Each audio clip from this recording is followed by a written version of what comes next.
Greetings and salutations.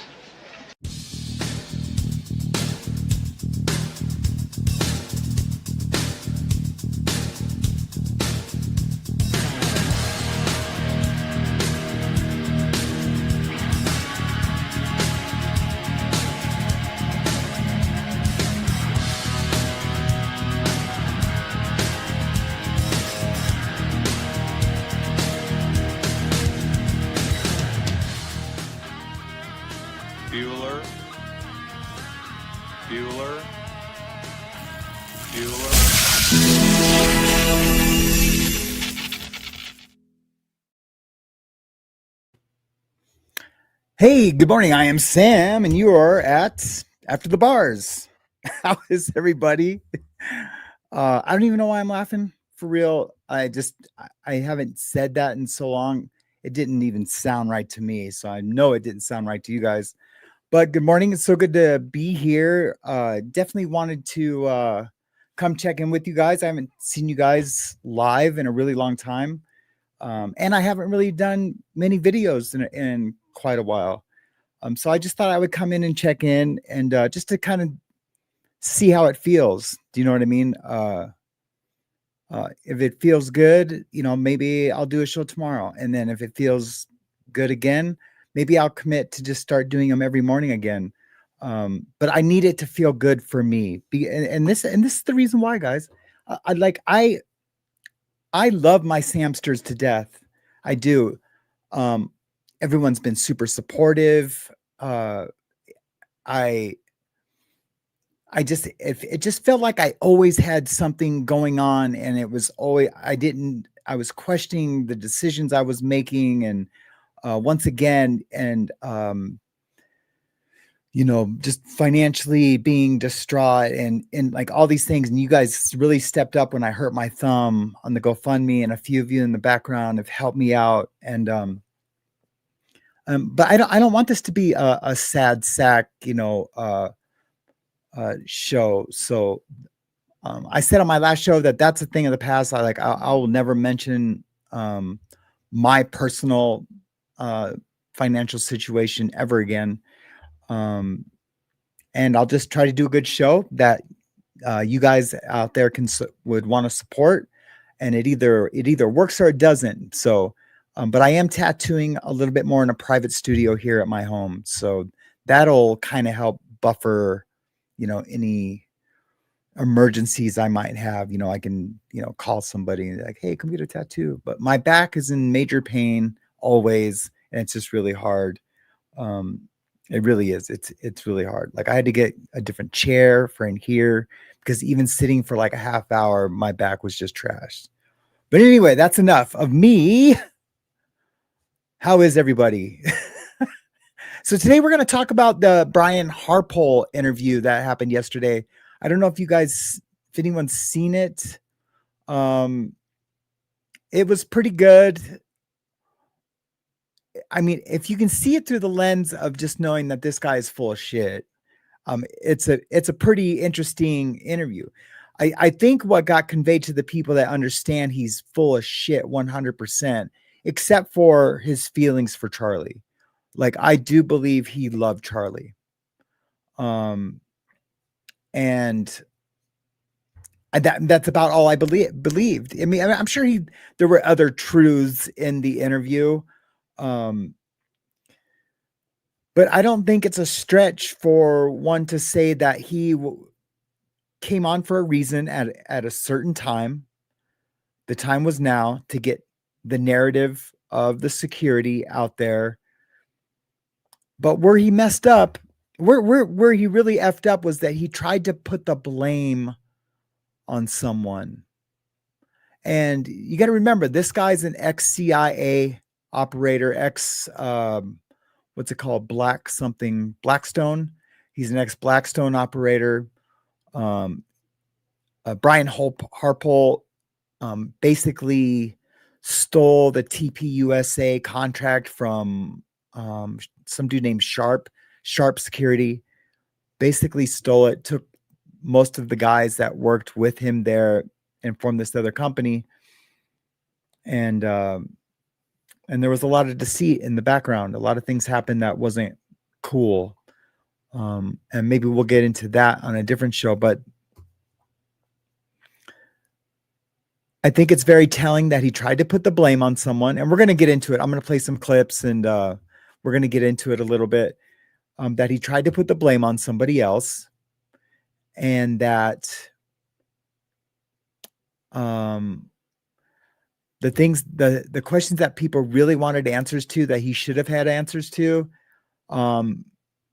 he was like, oh no, that didn't happen. When you're going to tell me to believe my lying eyes, right?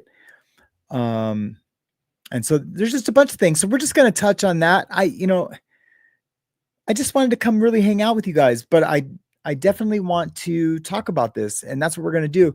And we might talk a little bit about Baron Coleman. I did that, my last video about Baron Coleman. Everything in there is factually driven. I have the, not only the court documents, I have all the newspaper articles that are from reputable, for the most part, news agencies. And then of course, Baron in his own words, on his radio show. But here's the deal. I am a super Baron Coleman fan. Let's get that on the record right now. I like love Baron Coleman, not like, no homo. I just thought it was interesting that everything that happened in the Alabama political arena, where he was a big part of, and I truly think in my heart of hearts, and there might be some that would agree with me, is that he was probably the catalyst that got Speaker Hubbard from the Alabama State House of Representatives indicted and sent to federal prison as a confidential informant. And I've put messages out there like, hey, I just want to understand, for me, if you say you weren't, brother, you weren't, you know what I mean? But then there's other things, but like, look, I'm not trying to get a gotcha moment with Baron. I not even a little bit. But I'm curious, right? I mean, that's why I like Baron Coleman, because he's curious too, right? I'm a curious cat. So I really want to know those things, especially as an ex-federal inmate, being indicted, corporate guy. Like, I have these questions. So because what Baron's reply was to my video, and it wasn't directly to it.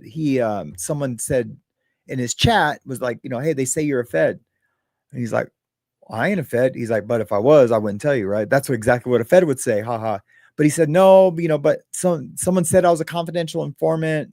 Some would say I was a confidential informant, but the judge agreed with me that I wasn't. But if that's the case, and we're going to get to the reason why we're here today, and then I'll say hi to you guys and do a roll call. But if that's the case, if the case is that the judge agreed with you, Baron, that you weren't a CI, and he asked for all the recordings between you and Matt Hart,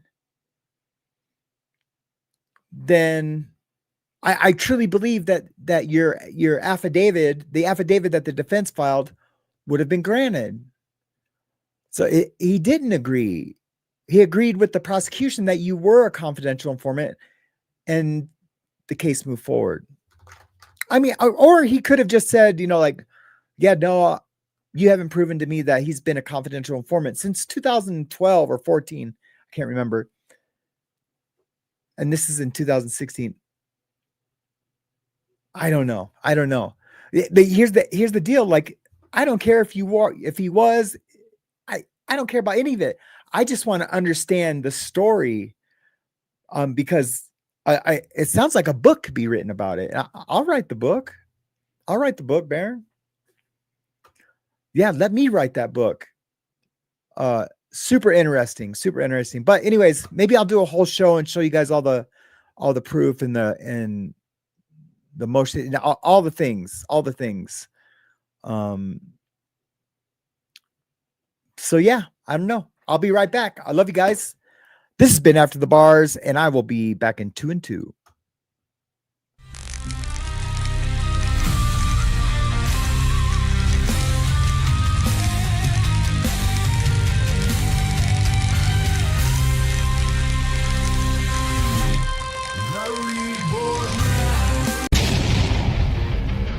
I'll start to respond. Good morning to the chaos we ride.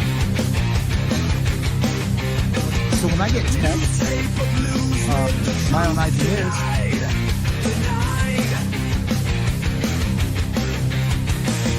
Wake up, Sam, he's reborn again.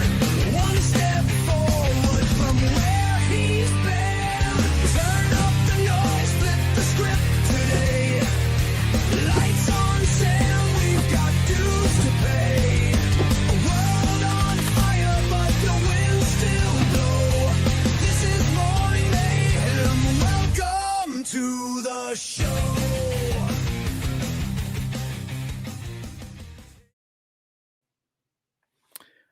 all right, man, it's really crazy. Like I feel like you guys can only see half of me. Maybe I will make that a little smaller. Maybe going large wasn't there. There we go. We can do that. That looks all right. Maybe a little bigger. I don't know. Anyways, I'm just trying to play with the bells and whistles. Why? I have no idea. This would not be the day to do that. Anyways, K Perry says, K Perry 1224 says, "Hey Sam, the way I read that text from security about the roofs was that they were allowing Charlie's security access, not that they were going to cover it themselves." That's a good point. That's a really good point. I believe that too. I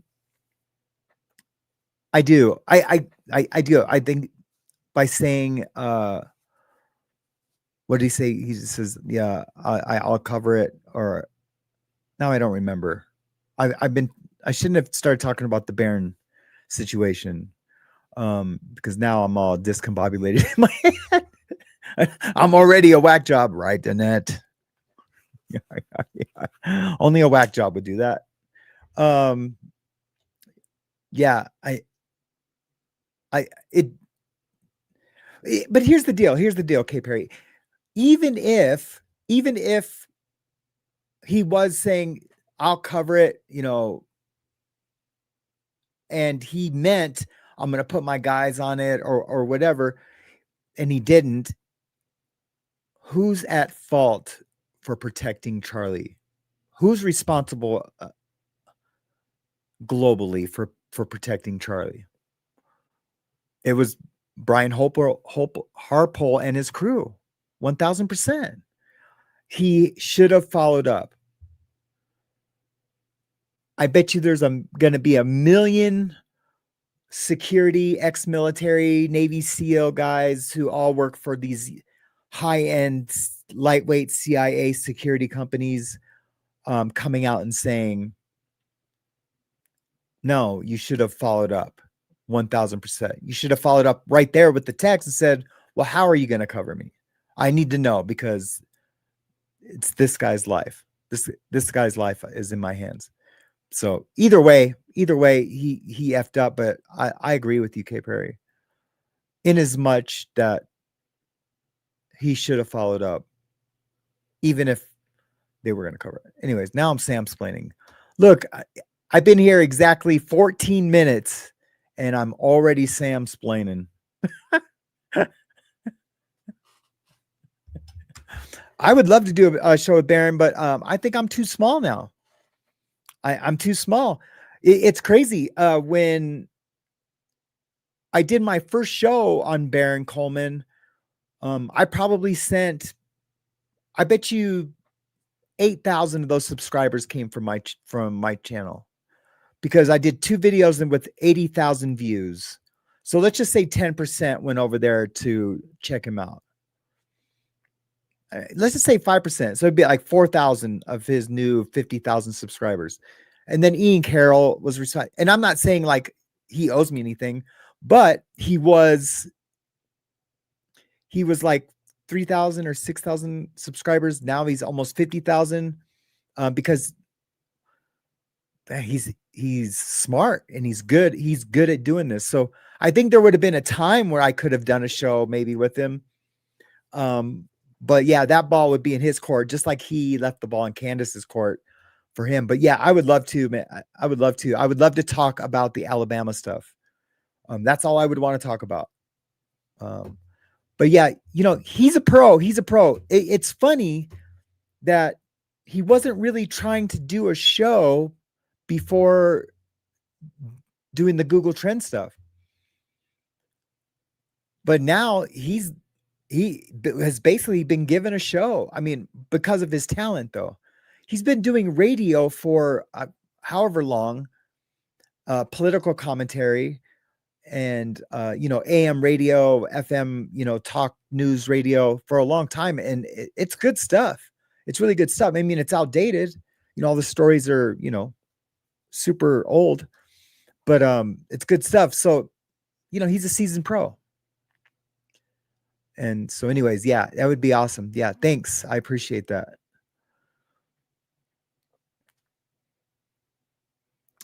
Yeah. I had only heard of him because of, I'm sorry, I'm reading comments, and I'd only heard of him because of the conflict he had with the cameraman.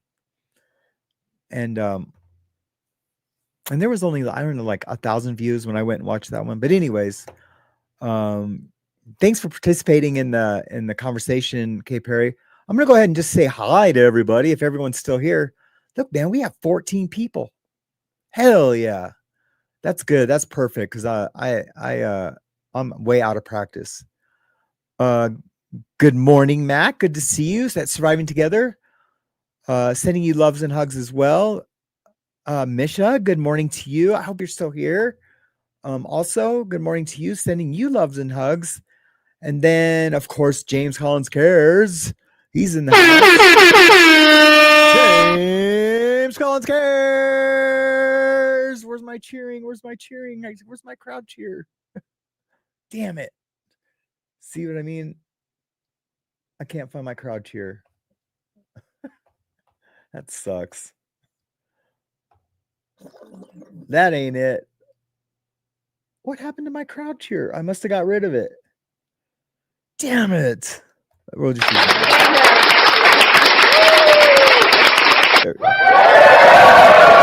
James Collins Cares.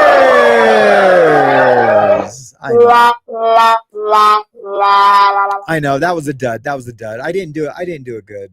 My bad, guys. My bad. Look, I lost 3 viewers just from effing with my sound effects.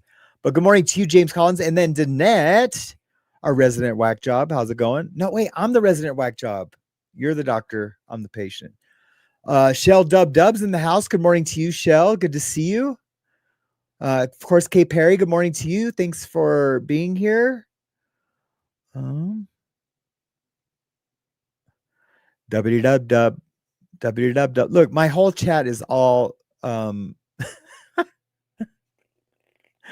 my whole chat is all moderators, and I only have like 4 moderators.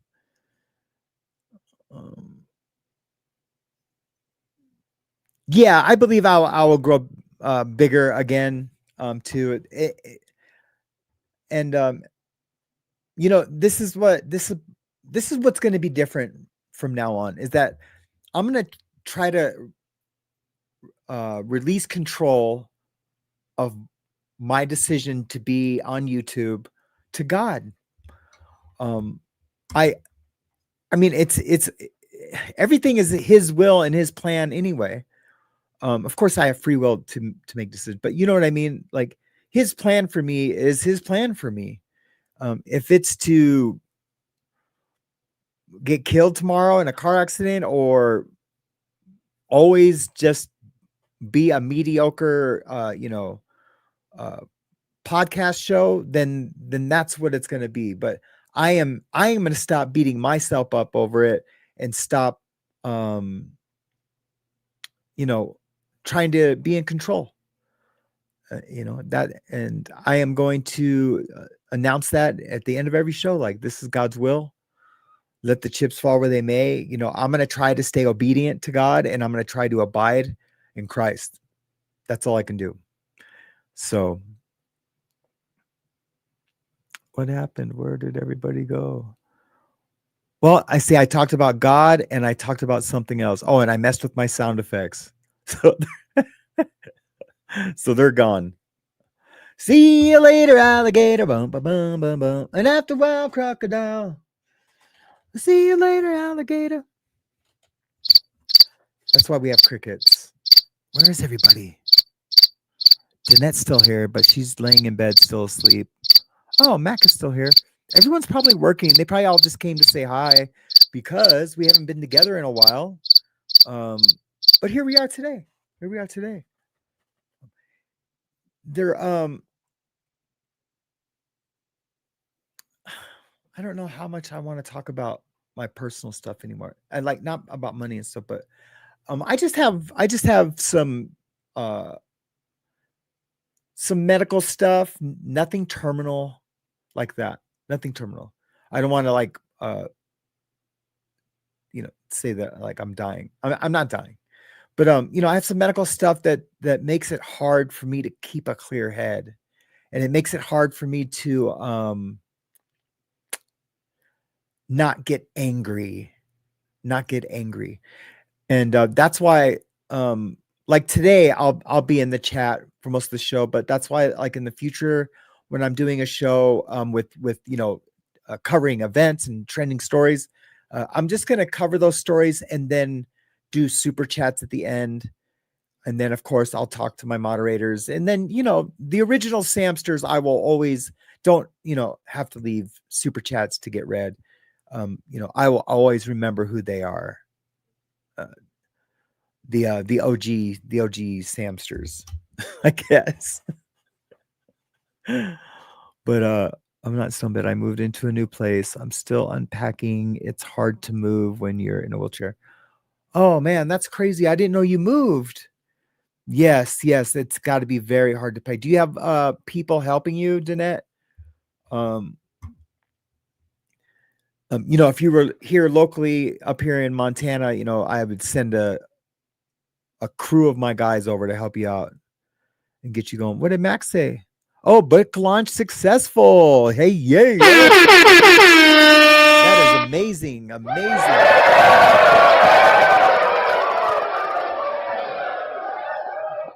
Good for you, Mac. That's awesome. I remember you texting me about something or an email.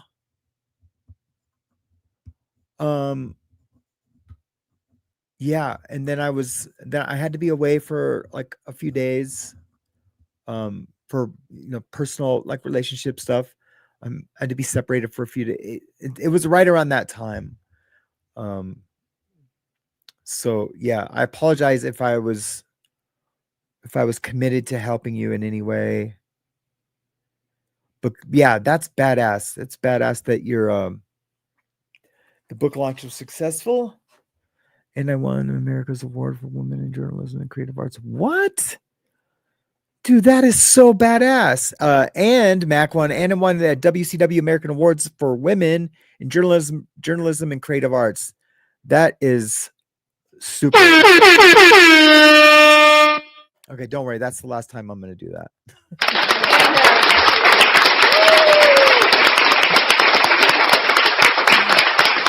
Oh, that's got to stop. I didn't know if I had to stop that or not. Yeah, that's super cool. All three of my grandkids and my brother, they were awesome. Okay, sweet. Good that you had help. That is super good. Mac, if you want to do a legal show next week, we should get together and maybe cover something. There's some Karen Reed stuff going on. Everyone's suing everybody. I guess I don't know much about it, so I'm not going to really speak on it. But I guess Jen McCabe and Brian Albert, and I guess they are filing like lawsuits against Karen. Why would you do that? You can't prove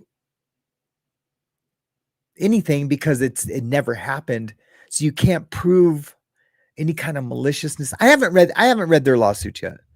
So I'm just gonna sound like an idiot trying to talk about them because it'll be vague, and I'll say something wrong and then it's like, oh, you don't follow Karen Reed, dude. I am super follow Karen Reed.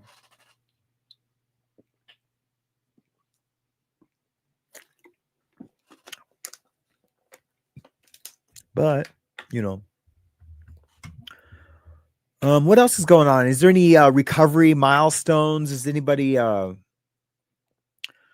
a 6 months or a year or 2 years or 3 years? Mariana just had 10 years clean on Sunday. It was right. Yeah. She told me after church. Yeah. She told me right after church. Yeah, the Karen Reed stuff is crazy. I mean, look at all the stuff that we never talk about. Look at all the stuff with Turtle Boy, Flipper, and JFK. All that stuff is super crazy, super crazy. The divided community. Yeah. I got into a Twitter war with, can't remember who it was, Boston Brandy maybe.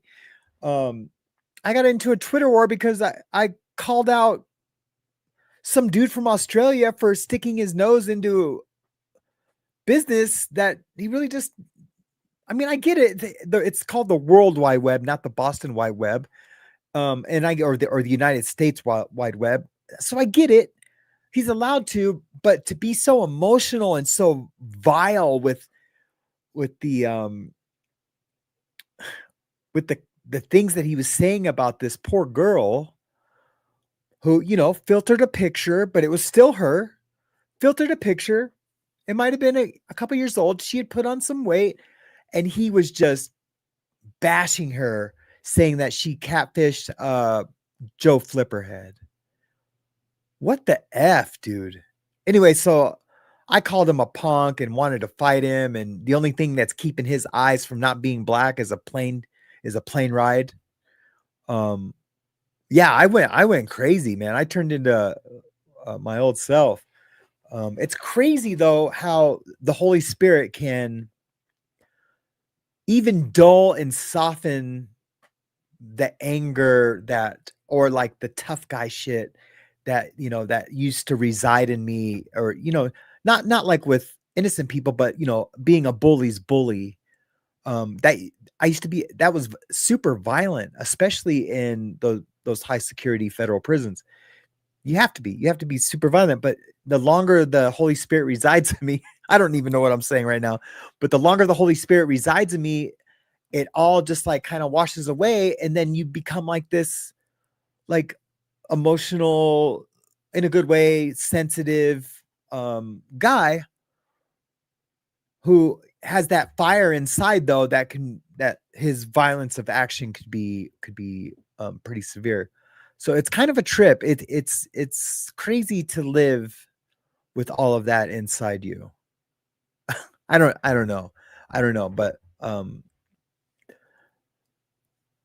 Colts and Crims is back and showed in my feet. No effing way. No way.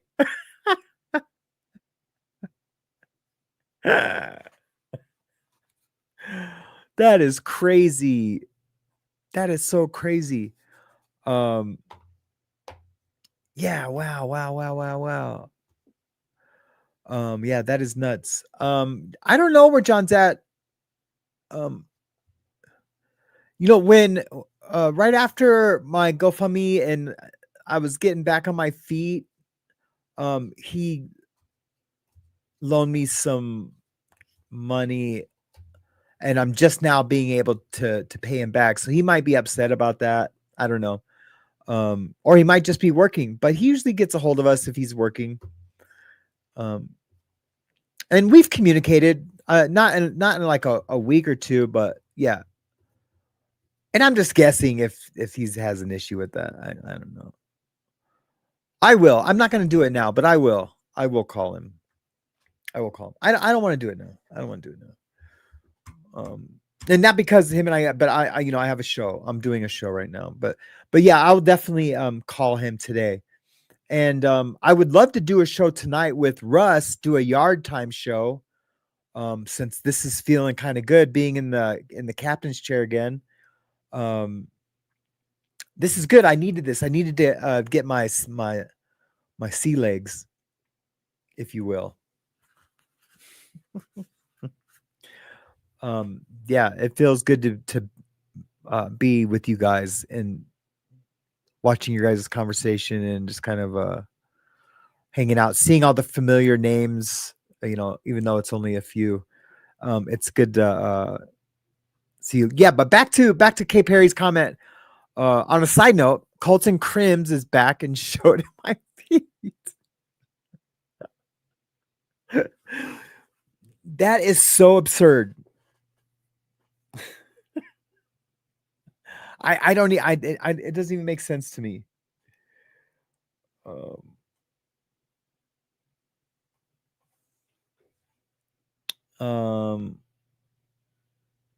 come that? Oh yeah. Yeah, they are. Yeah, they are the love boat. Apparently, had very minimal views in Ecuador. Myself, I couldn't believe it, but Knife Hoarder called it. He sure did. He sure did call it, and I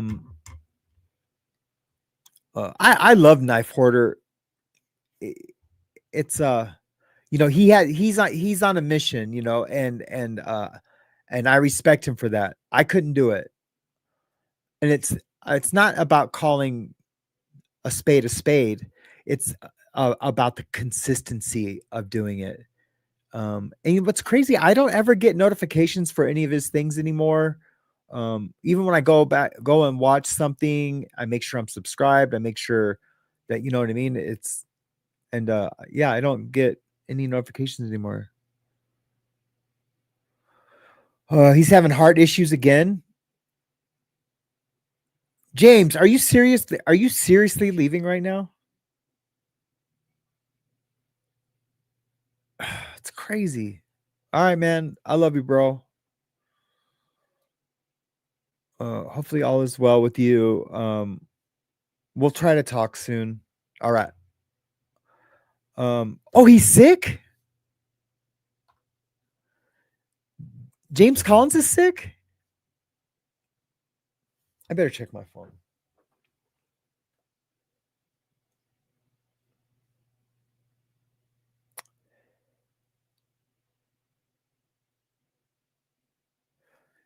No way. He texted me at 7:50 this morning and said, "Good morning, homie. I have super high fever. I really ill. If you could please pray for me to get well soon, I would really appreciate it." Of course, brother. Man, I am so sorry. I just see, that's what I have to stop doing. See, that was totally selfish of me being bummed out that he was leaving. You know what I mean? My brother's sick and I didn't even know it. And he texted me this morning. But because I am a whack job and I'm trying to get everything ready. And then this one of the mothers that we walk our kids to school in the morning, we got in this really cool conversation about, you know, tarot cards and readings and things like that. Although those aren't things that I do or follow anymore. I used to. And I have a lot to say about that. And I you know, everything's intertwined. It's, and I hate using the word matrix, but, you know, it is all, you know, a network of souls and love and God. And it's just amazing. You know, he just gave us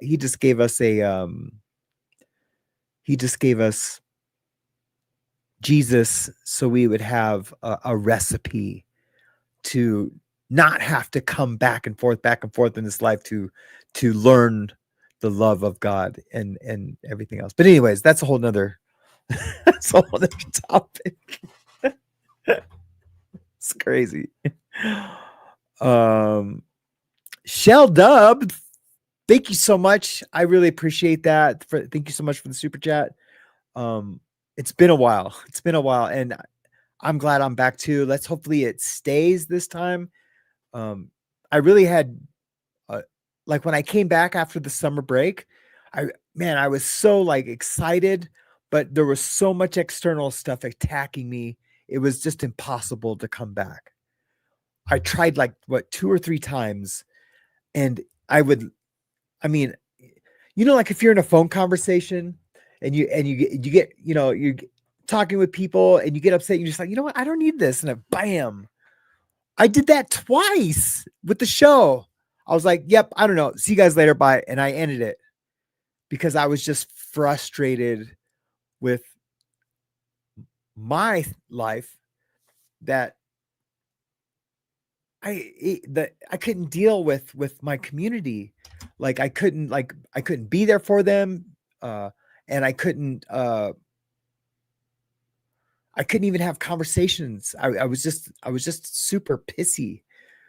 And I tried like 3 times, but anyways, I think the root of that evil is behind me, and it feels good to be here sitting, talking to you guys. I mean, I don't know how good of a show this is going to be to watch on a replay, but that's all right. That's all right. So thank you so much, Shell. Dub. Oh, you know what? I got a surprise for you tomorrow, Shell. Shell just might get her own song, possibly, or at least a sound effect, or maybe like an extended song sound effect, like maybe like a 10-second one. I really need to get one too for like when people give memberships. I want to do like a little splash, thank you. I'm gonna work on those today if I get time. It is weird having my camera there because I feel like it's looking past me. I'd have to be here. Like, hey, okay, let's get to the show. I don't even know what I'm doing right now. She's like, yeah, Sam, we understand. We're Samsters. Now I am gonna cry. Thank you. Thanks. All right, what am I doing? Where's the let's watch some clips. Let's watch some clips. I don't know where am I ready at? Let's watch.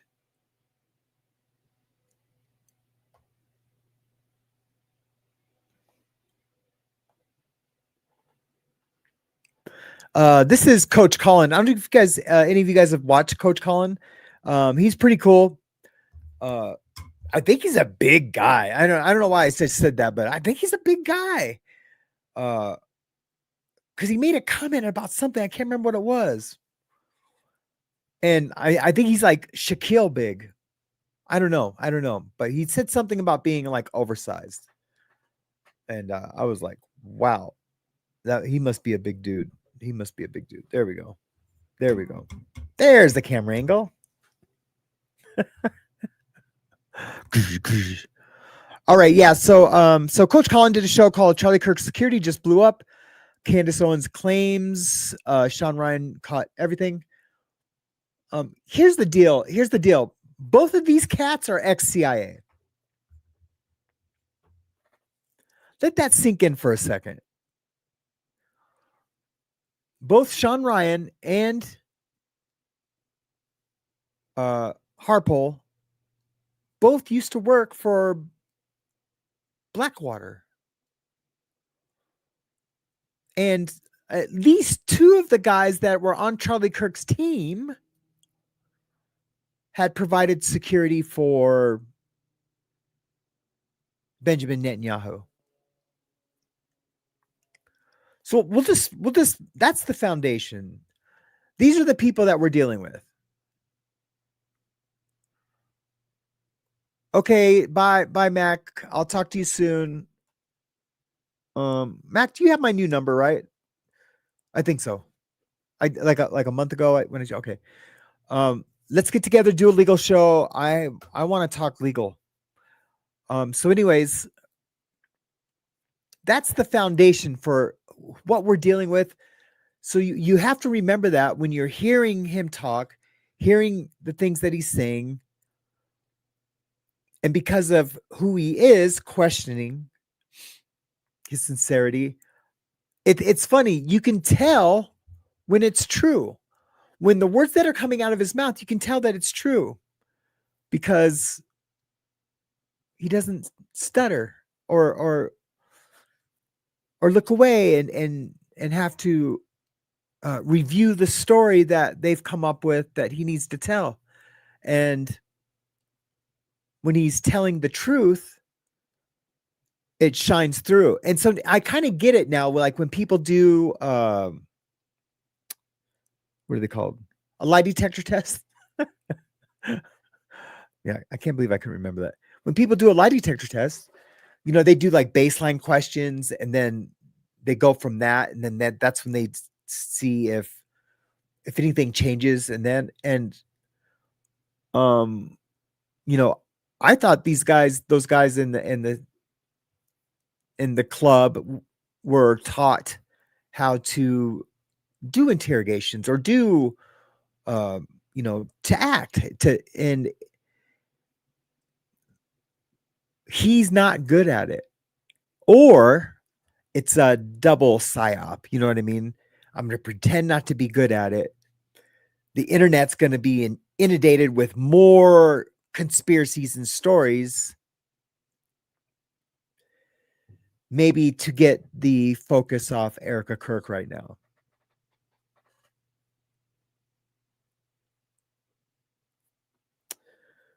I have a theory that, man, I don't even want to say it out loud, but it involves Erica, and that breaks my heart. It breaks my heart to even think so, because when people were pointing out inconsistencies and like in her history of, I'm not even talking about her past doing whatever. I don't even care about that. But just like we can only go, words matter, right? And we can only go on what people say. And there's just so many contradictions in a lot of the interviews and shows that she's done. I got your message, man. I didn't read it, but I got it. Thanks. And then now with the evidence that Candace Owen presented last night, which is super, super interesting with all the planes. And I don't know if you guys have seen any of that. I'm guessing you have. Yeah, Shawn Ryan. Yeah, it was really awkward. That's right. There's a lot of negativity in the world right now and fear. The amount of attacks going on social media is crazy too. Attacks going on in social media. Yeah, it is crazy. And like even when we're talking about like conspiracies or any stories that we're going to be doing here on After the Bars, I'm doing it coming from a place of love, with love in my heart. I really am. And like I said before, I have relinquished control.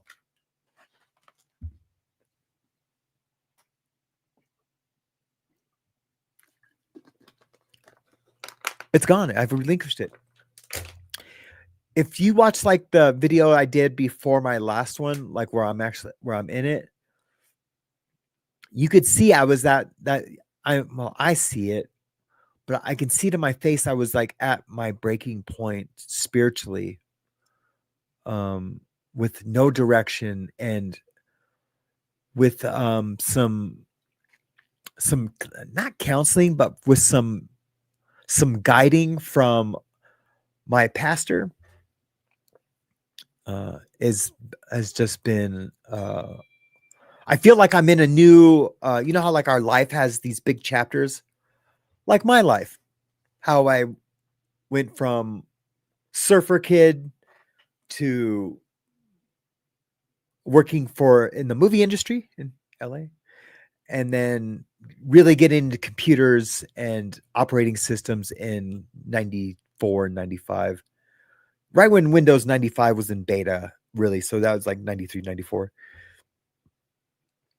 Then becoming a widower and a drug addict and a drug trafficker and going to federal prison and getting out and then going back for 3 violations and then getting out and then getting saved and the Holy Spirit. But I guess what I'm saying is I feel like I'm at one of those big chapter dividers. I do. I really do. I feel like I'm right there at the beginning right now. And it's kind of like it's a reset in a way, but it's also like a new growth. I don't even know what to call it. Milestone.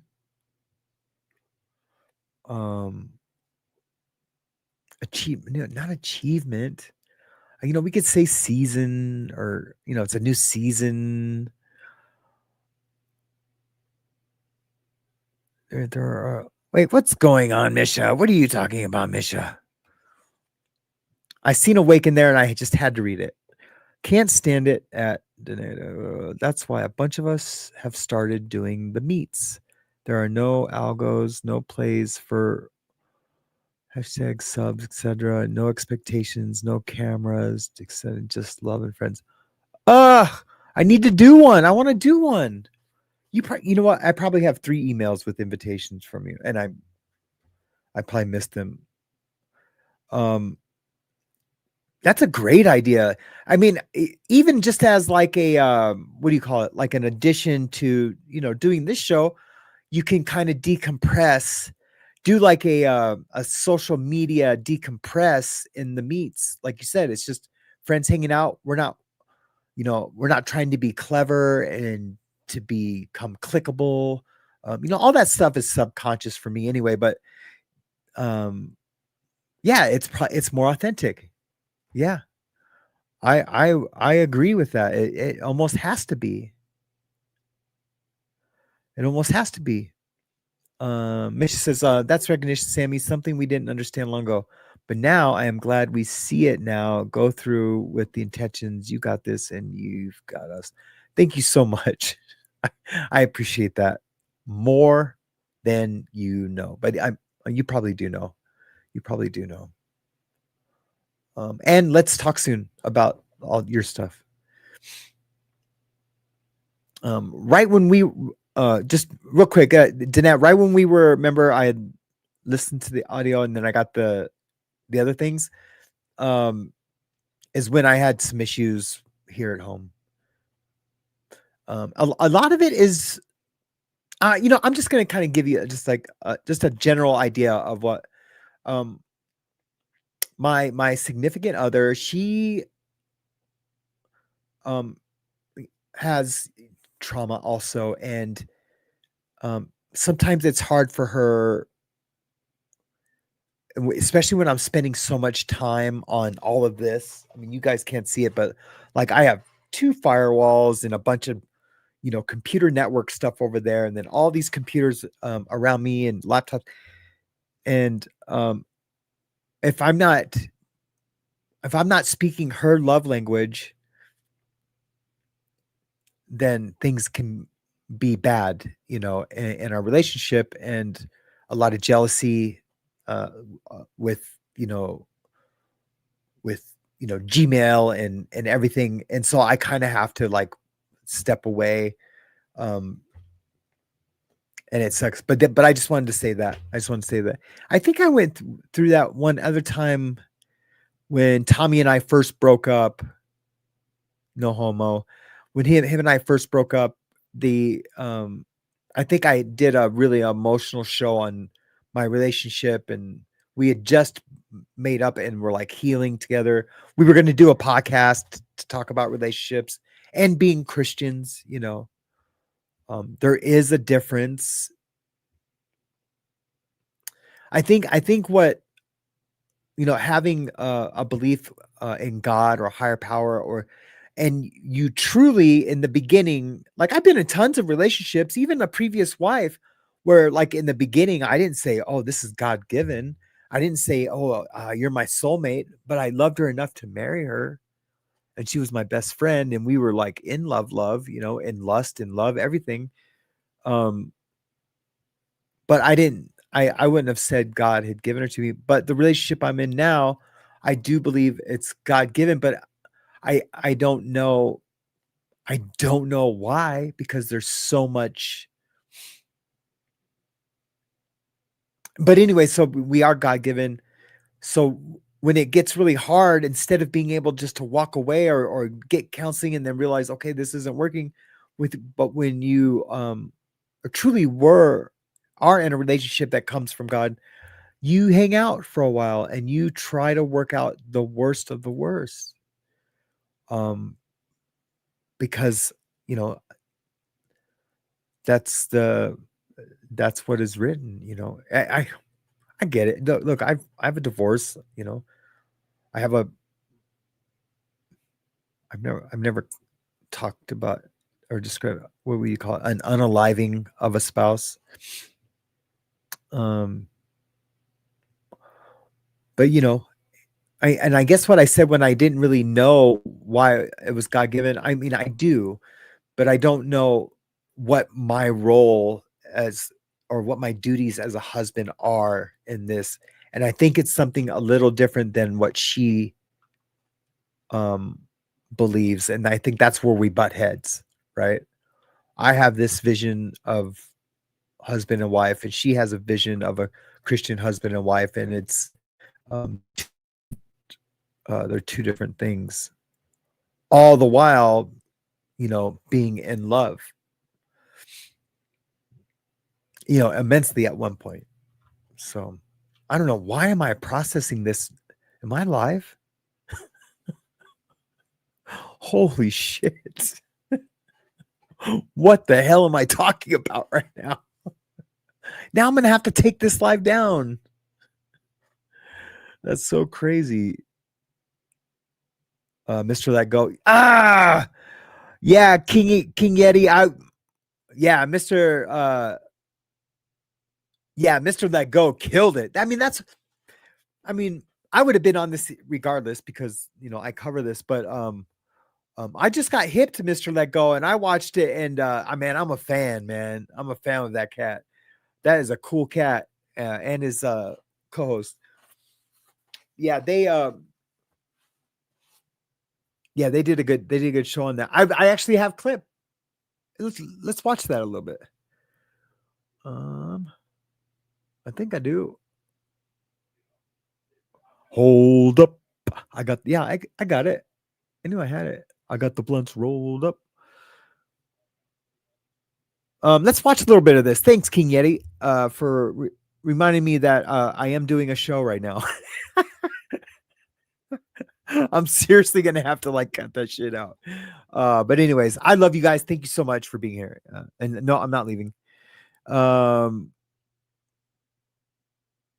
I don't want to miss any comments. You know, I'll get to the chat again here in a minute. Let's check out King Yeti. Drop the city in the chat. Let me know you wet. Oh, I can't have that song on there. I'll get a copyright strike. What you and your guys are going through with losing your friend, and also with everything that's coming along with that. Now you are a global private security contractor and trainer. All right, so Allie, this is what you wanted to talk about. And before I get to Allie, shout out to Allie. Everybody say what's up to Allie FBI. But before we get to that, I want to say this though. I just want to say this because this is very important. Yes, we do have to empathize with people who actually, hold on one second. There's some background noise. Hold on one second, Allie. So there are some, we have to give grace to people who have literally, you know, lost a friend, right? But That's right. In this situation is a little bit different. And the reason why it's different is this man was murdered under your watch. So I don't have the same grace. I don't have the same empathy for any of these people due to the fact that the reason why Charlie Kirk died is because you guys did not do your job or you guys set him up. So all this, I want to make sure you're okay. No, we're not doing that. Yeah, because thank you. this man was assassinated, and one of y'all, I don't know who, but one of y'all had something to do with it. So I just wanted to get that off my chest. So all this grief. Yeah, I mean, like, look, exactly. Well, I think I already said that in the beginning. Like, you're responsible for him. And like, look, no, it's not your fault. You know, it's allegedly Tyler Robinson's fault. Yeah, right.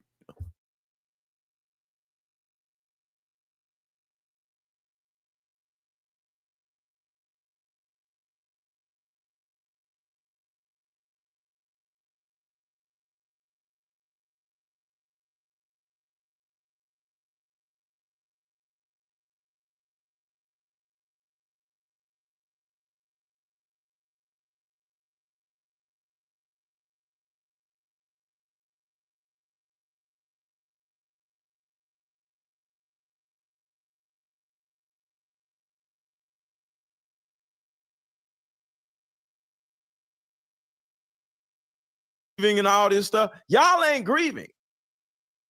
His wife ain't even grieving.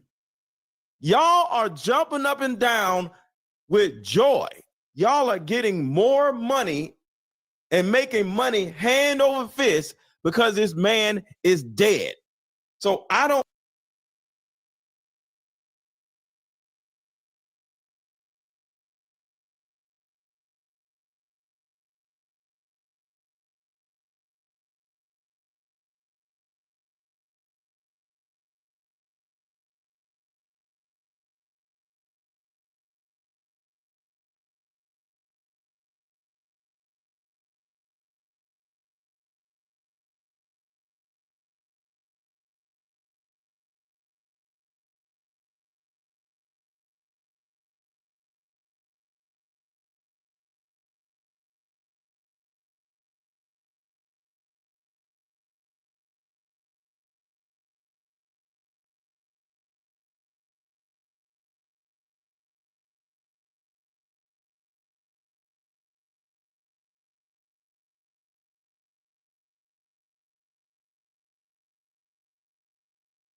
Dude, how long was it muted? How long was it muted?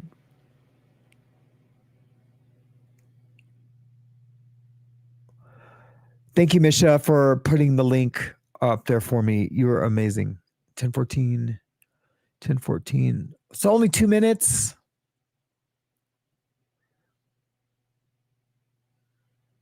It's only about 2 minutes. Okay. Right. But hey, right? Like, would it be a show if I didn't mute myself? I mean, I think we got off lucky today. That was only 4 or 5 minutes ish, right? We got lucky today. Whoa, what happened? 2 minutes. Okay, thanks, James. Man, I mean, how many times have I gone on for 15 minutes, 20 minutes? I mean, it's happened. Oh, I just read I can't hear you. I thought it was again. Yeah, it's definitely happened. KP and AZ, so good to see you. Buy your wife some fun. Thank you. I will do that, and I will take pictures of them. I assure you that's exactly what I'll do. Thank you so much. I'll take pictures of them and show them. And she will really appreciate that. Life's a trip. Life's a trip. I think I've gotten flowers for my wife like maybe 3 times in the last 4 years. You know, we've gone through some stuff. Anyways, I mean, I bought her lots of other things, a car, you know, and stuff like that. But I mean, like something intimate, like flowers, because flowers can be, you know, a show of intimacy. It depends, you know, when you give them to them. And life is a trip because 2 days ago, or no, yesterday, it was last night. My daughter and I were at Target and she's seen some flowers and she wanted some for her room. And I told her that we would do it today.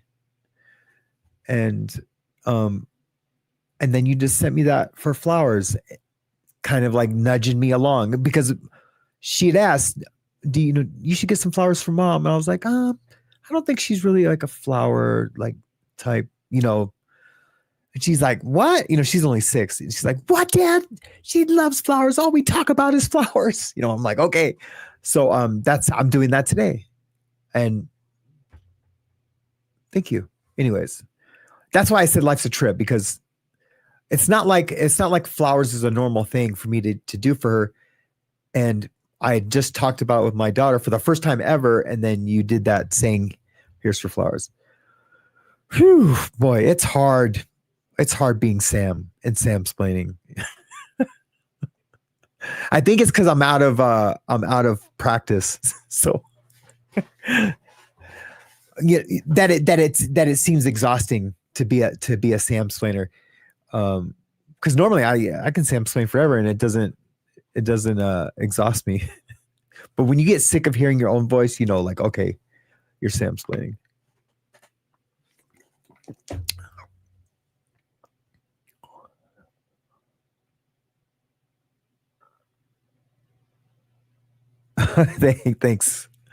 Thanks, Misha. They're doing a lot right now. I was a paperclip. Oh, I'm sorry. I'm just reading the chat, guys. King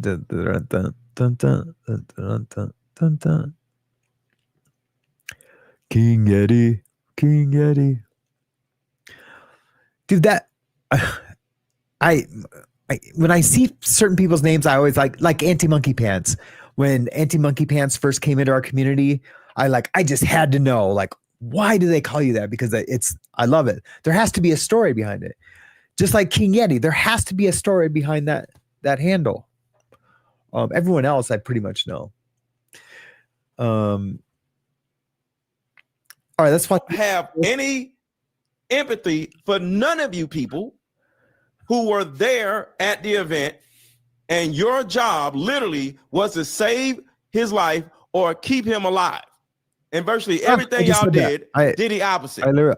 I didn't see that the first time. So I don't have no remorse for y'all. Whoa, that's a new feature. Y'all don't need to be crying about nothing, because I don't even see y'all crying. Especially damn Erica Kirk, because this is a big platform that he went on. Did you take this? Is it the original Detail that started in 2018? Pretty much the same guys. Yeah. You guys have been together for a long time. Yeah, we're Look, we're not going to get into all the things, but just know that I truly feel that, and I could be completely wrong, that he came on for a reason. It's a distraction. And you guys could watch a year and a half of me doing these shows all through all the Trump stuff.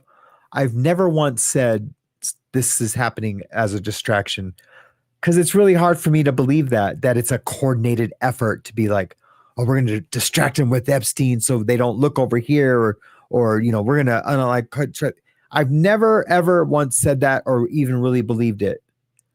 But in my heart of hearts, I truly believe him coming out now and saying the things that he said was to misdirect us, to misdirect Candace, to misdirect everybody. And what direction, I have no idea.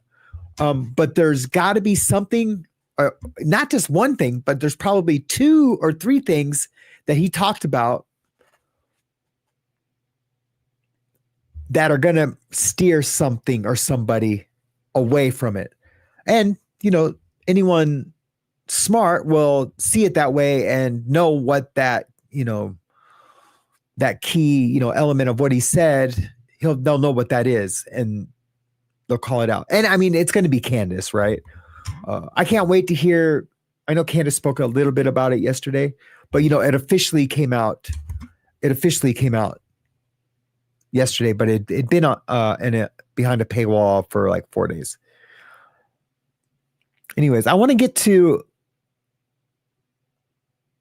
Security group actually hit me up and was like, yo, he didn't work for us. Charlie is dead, you dummy. Discussed this in the last live stream. His YouTube page just has everything about drones.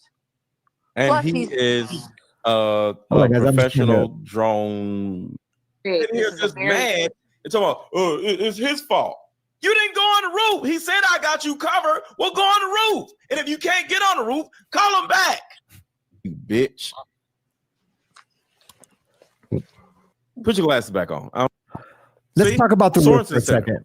That's the other building. All you got to do is say, hey, So in the interview with Shawn Ryan, Harpole said, you know, I was texting the UVU chief of police, and he said this, hello, Chief Long, we received this message today from the student group FYSA. That's the TPUSA chapter or sponsor at UVU.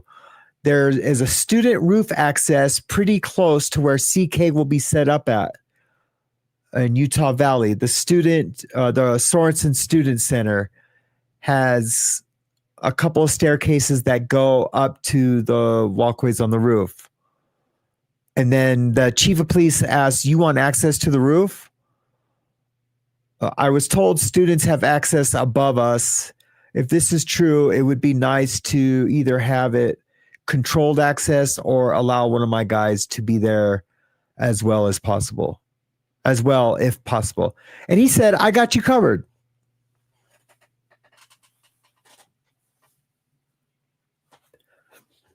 So now the debate is what is I got you covered, right?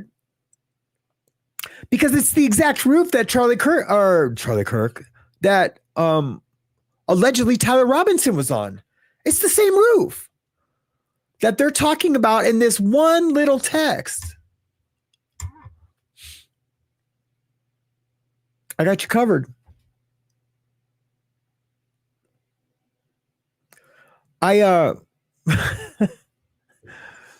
You know, if you're protecting a highly controversial figure, highly recognizable, noticeable figure that gets death threats, that all the things, right? If you're in charge of protecting that guy, hey, we're really worried about this roof access. One of the students from FYSA told us about it.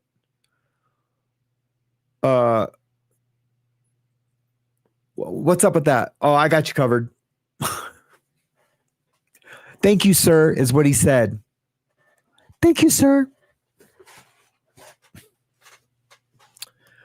What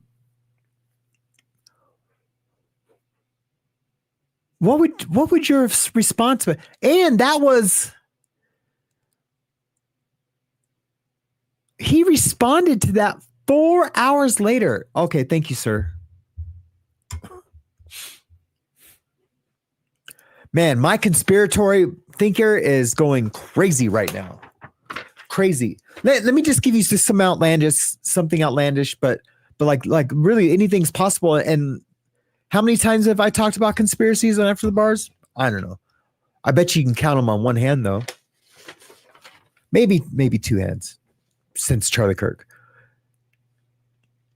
Here's how because I'm a whack job, here's how I could mesh this out. He says, hey, Chief Long, message today from the student group. I would love to see that message from the student group because I don't believe it exists. Well,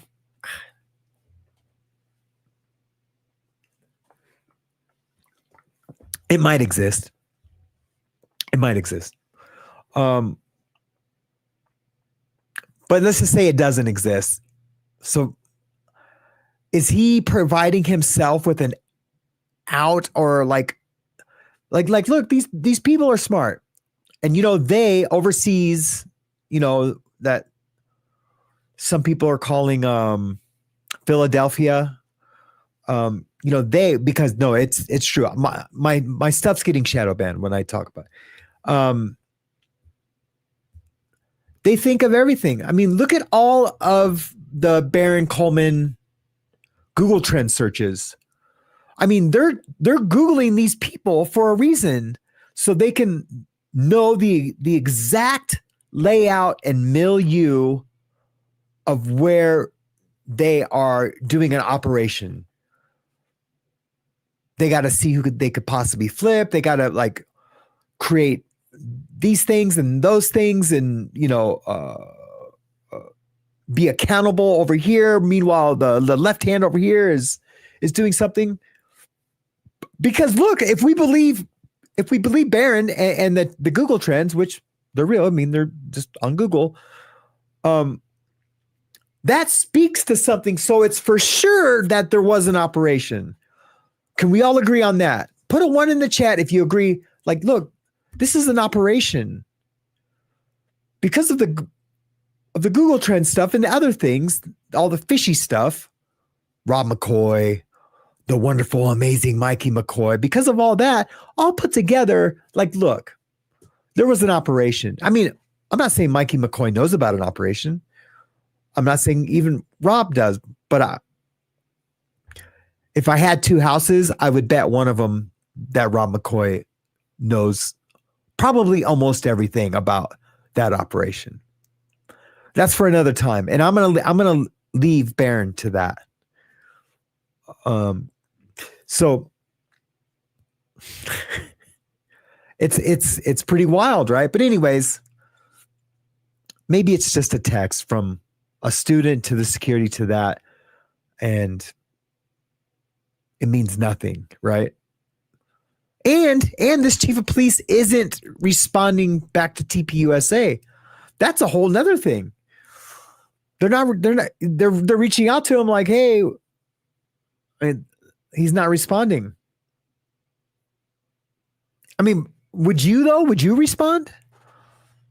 Like, hey, I thought you had me covered. Oh, you guys can't see me. I need to. Hey, I thought you had me covered over there. I thought you had me covered. He doesn't want to hear that. Like, so what are you saying then, punk? What you're saying? I'm responsible for Charlie Kirk? What are you saying? I was part of it, or how about you? I said I got you covered. You never got back to me and told me what you needed. I can't keep track of everything. You could gaslight him. You know what I mean? I don't know. It's crazy. Let's listen to old boy. And look, I just discovered this IGIM Mr. Let Go. Everybody going to Sorensen Center. I think and everybody was like, okay. Walkways on the roofs. Thinking. He comes back, and for edification, the Sorensen Center was the building in front of the Lucy Center. And so he comes back and he says, you want access to the roof. And came back and said, I was told students have access above us. If this is true, it would be nice to either have it controlled access or allow one of my guys to be there as well, if possible. He comes. Now, remember, allow one of my guys to be there. Keep that in mind. Back, and his last correspondence was, I got you covered. Yeah, but hey, Cheryl Bobero, Banana Fanaful Farrell. Good to see you. Put one of my guys there or controlled access. Let's just say the chief of police said, yeah, make sure you have one of your guys there. Then let's just say it's an operation. I wish that would have played out, because then we could have seen who Harpole would have put there, right? We would have seen that. Who would he put there? The dude who went like this and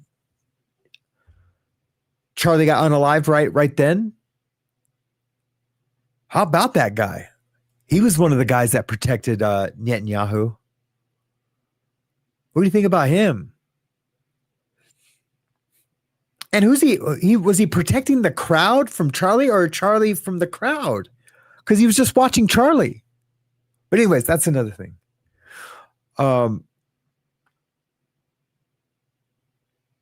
Yeah, damn it, what was I saying? I forgot. Oh yeah. So so they put one of his guys there. So what? So he can get distracted and that guy can let old boy up to the roof. I mean, that's if it's all an op and we agree it is, then that's a possibility. We have to agree it's an op because of the Google trend searches, unless that's totally faked and not by Barron, but like, I don't know, man. It's too much. And what if it's all just one big distraction from something big or small that somebody's trying to hide? I don't know. I mean, the Epstein stuff, would they do that? I think when people say like, oh yeah, they unalived him for, to distract him from Epstein, like, look, that's a possibility. That's a possibility, but no one's going to be distracted from Epstein. He's a rapo. He's a chomo. No one's going to forget about that. So I don't believe, but I do believe Charlie leaving the Israel front, dang it, I said it. You can't say that word. I wish it was like voice texting. Delete word. No. I can't remember what I was just saying. Unalive. Well, anyway, I don't remember what I was saying. Oh, wait, I can play it back. Well, anyway, I don't remember what I was saying. Oh, wait, I can play it back. Well, anyway. Hold on, guys. Walkways on the roofs. He comes back, and for edification, the Sorensen Center was the building in front of the Lucy Center. Hey, shareable barrel. But there, dead. 1 minute, guys. How about that guy? He was one of the guys that protected. Damn it! What was I saying? I forgot. Oh yeah. So they put one of his guys there. So what? So he can get distracted, and that guy can let old boy up to the roof that somebody's trying to hide. I don't know. I mean, the Epstein stuff. Oh yeah. There we go. Sorry, guys. I had to do an instant replay. Yeah. So but I do believe they could say, okay, the Epstein stuff. Yeah, we need to distract that. The Philadelphia stuff, wink, wink. We need to distraction for that. Maybe there's a couple other things. You know what? We think Charlie Kirk is a big enough distraction to really just mix it all up. We're going to mix it up. Boy, that's hard to eat, right? That's hard to, man, is our world that corrupt? Is where we live that corrupt? For real? And that, the beautiful thing is all this noise and all these things don't have to affect you, right? They don't have to affect you. They don't affect me, at least not spiritually or emotionally, because I don't want to fill my cup with gossip and news and conspiracies. I love talking about it, but this is strictly for entertainment, for me, for you, if you like it. Oh, please, will you guys please like this video right now if you can? Like. It's the only thing I care about. I mean, aside from you guys, if you lean on God to fill your cup spiritually and with love, and you try to reveal that in your voice and actions, you can talk about these things without it affecting you. But I get it. I think even Misha and I have talked about this before, Awakened. All this social media is like eating me up, or like emotionally and spiritually. And she'll take breaks, from it. But anyways, I don't want to, that's her story to tell, but I'm just saying, I think it doesn't have to be that serious.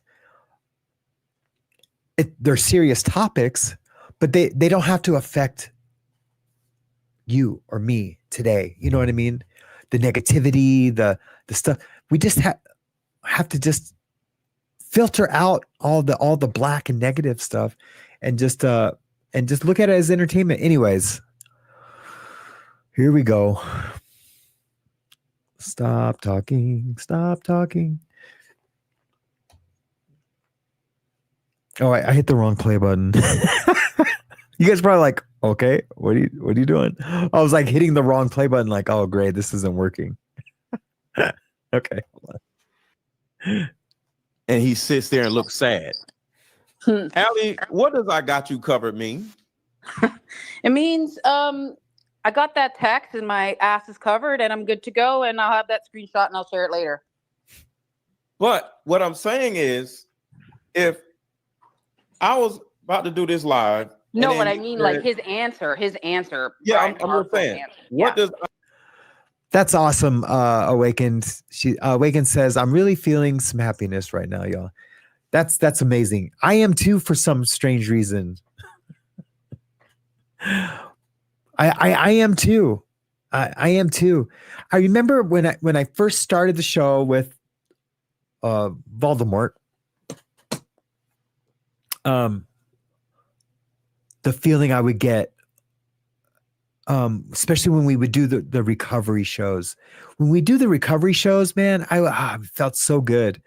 I didn't have to go to meetings really. I mean, I still did, but I really didn't have to. I just was in my zone spiritually, and really enjoyed the YouTubes, you know.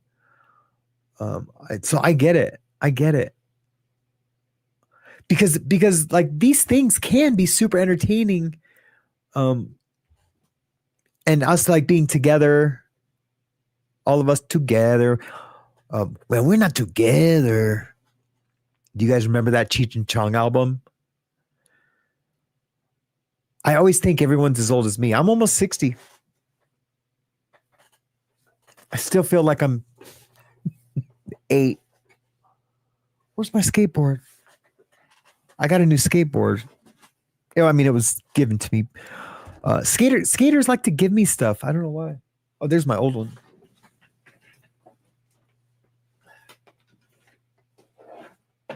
Oh, I thought it was there.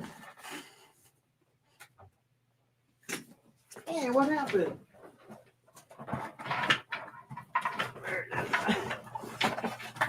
It was under the chair. Yeah, I mean, I'm almost 60 and I'm still shredding it up. That's my old one. You guys have seen this one before. Yeah. With the flower. Everyone always goes, you put a flower on it? I'm like, yeah. Isn't that cool? Yeah, people always trip out when I put. They're like, you drove up playing, you know, thrash metal. You know, you come out, you're all tattooed, you know, lightning bolts and other crazy political things, and you got a flower on your skateboard.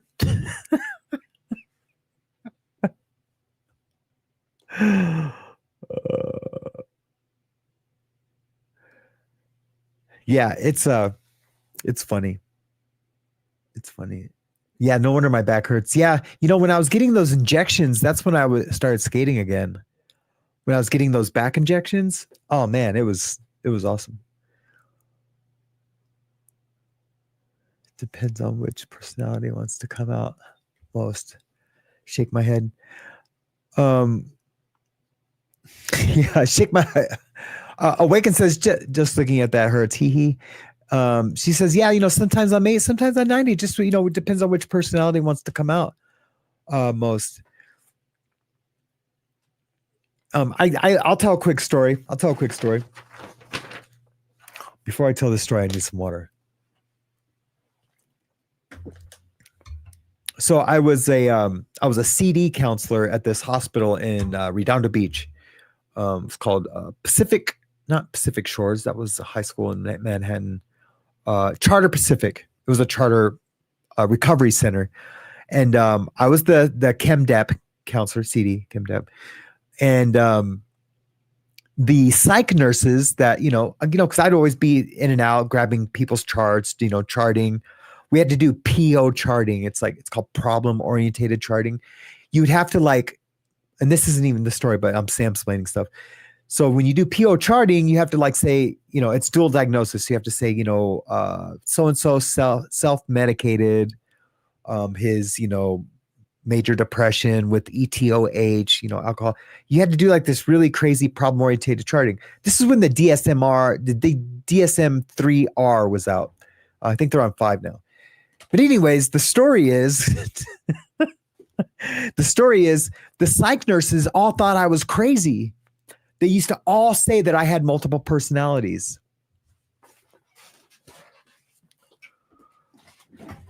They would say that. And like Misha, it was depending on how I feel, I could be 8 today, I can be 90. But I think why they said that mostly, because I am a manic guy. I've always been kind of manic-y. I don't need meds though for it. Because I can control it. I can right now just be like, hey guys, man, it's crazy being back here. You guys doing all right? I mean, I can be like that. And that's not even really acting. I just shut it down. I enjoy this space right here. And sometimes it makes me a little manicky.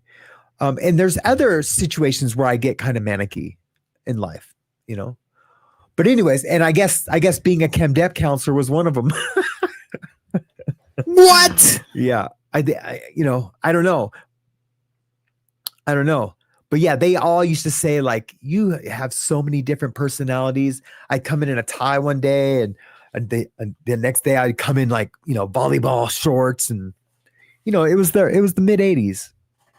Oh, it was the late 80s. So yeah, I was a little crazy.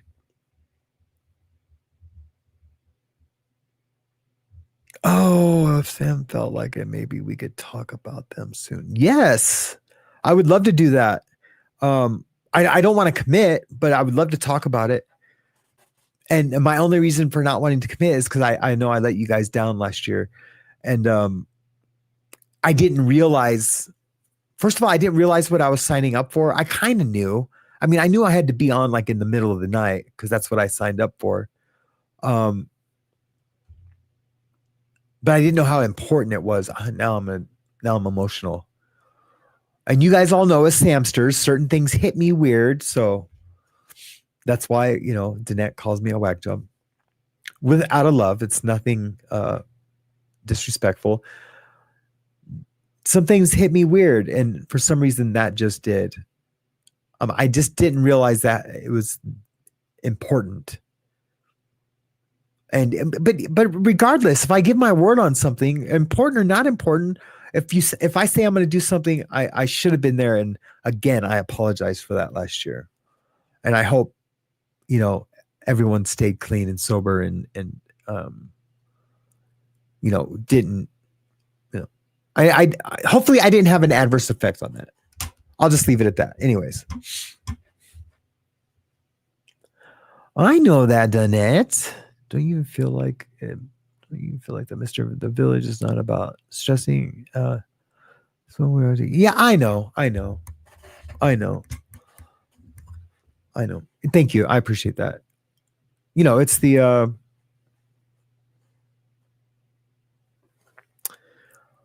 it's the reunion show. That's what we'll call it. No. What other things I have here?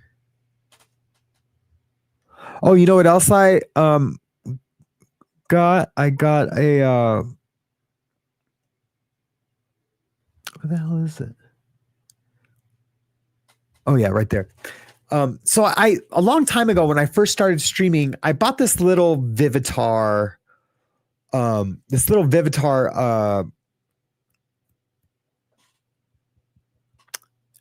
It's not a mixer because you can't mix things on it, but it's like a little Vivitar sound thing.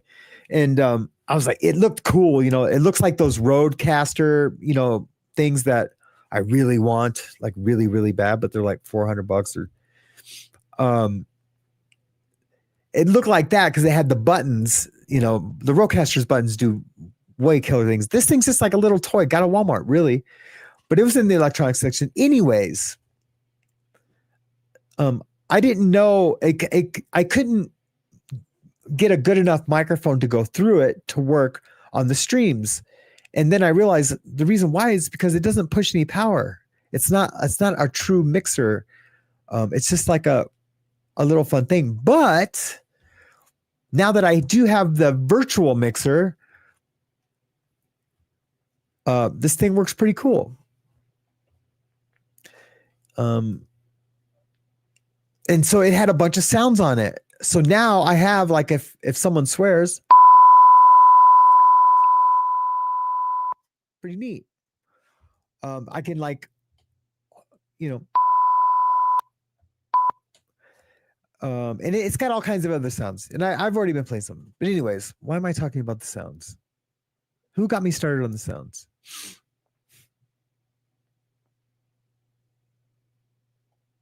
Oh, thanks, K. Perry. We appreciate that. I'm so glad you're here. I love everyone's avatars, although it looks like Misha changed hers recently or since the last time I've seen it. They're familiar, like, you know, K. Perry, like seeing your face it's familiar, and it's like, you know, I don't know, it's weird. And like Danette's is still the same. It's, you know, it's family in that parasocial positive way.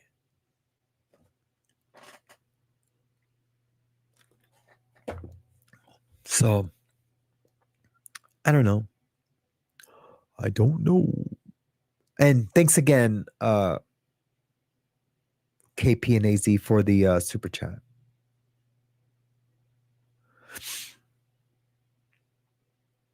Or K. Perry. It's so funny, man. No, never mind. I'm not going to get sidetracked with all that. Let's find something about this subject that I was supposed to talk today for an hour. I don't even think I've talked even really 10 minutes about it. Oh, what is going on there? What the heck?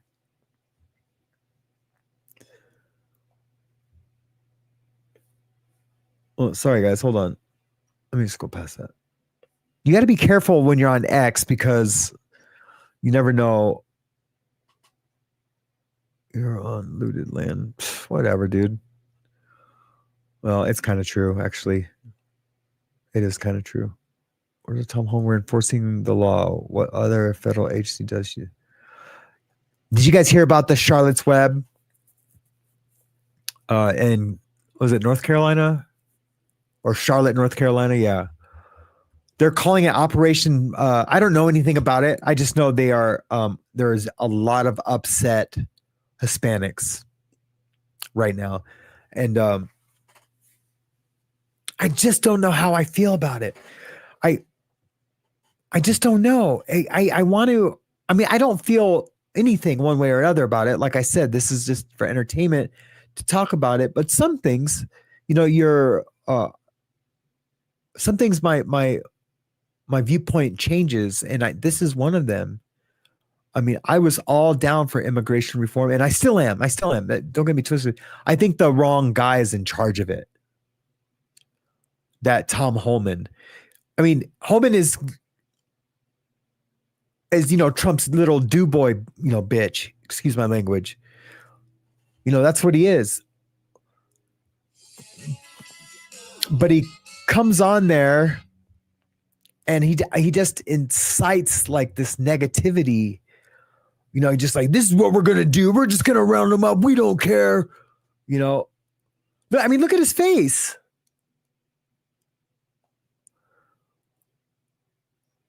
I mean, did you see his face when he's talking about it? He's just like, can't you smile, dude? I think she'd be hand in hand with us and thanking President Trump for focusing on the worst of the worst, prioritizing those public safety threats, those child rapists and murderers and others. So we're going to keep doing it. She can dislike it all she wants. We'd like her to be a partner and come and work with us on it, but if she doesn't want it, stand inside and watch us do your job. He's a liar. No, she needs to understand we're enforcing the law. I mean, what other federal agency does she think should not enforce the laws? We're taking public safety threats out of her community every day, which makes That guy they just put in the back there, they let him out because he had his papers. But you totally just disrupted this guy's day. That guy had his papers who they were arresting right there. They let him right out. But you just totally disrupted this citizen's life. This Mexican American's life for no reason because of his skin color. Oh man. I don't know. I don't know. That's all I know. I know I'm half Mexican, and I know my Mexican grandmother, this would make her very sad. And if it made her sad, it would make me mad. So, fortunately, and I mean this with all the love, fortunately, she's with, Jesus now. She was in a lot of pain. But, yeah, so that was a fail. We're just kind of doing X roulette right now. Who knows what's going to come up? No, I was going to show something and I can't remember what it was. So Abu Dhabi. Wait, I got to make sure. Oh.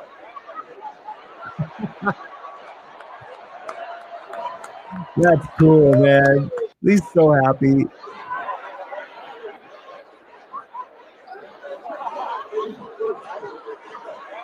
He's so happy.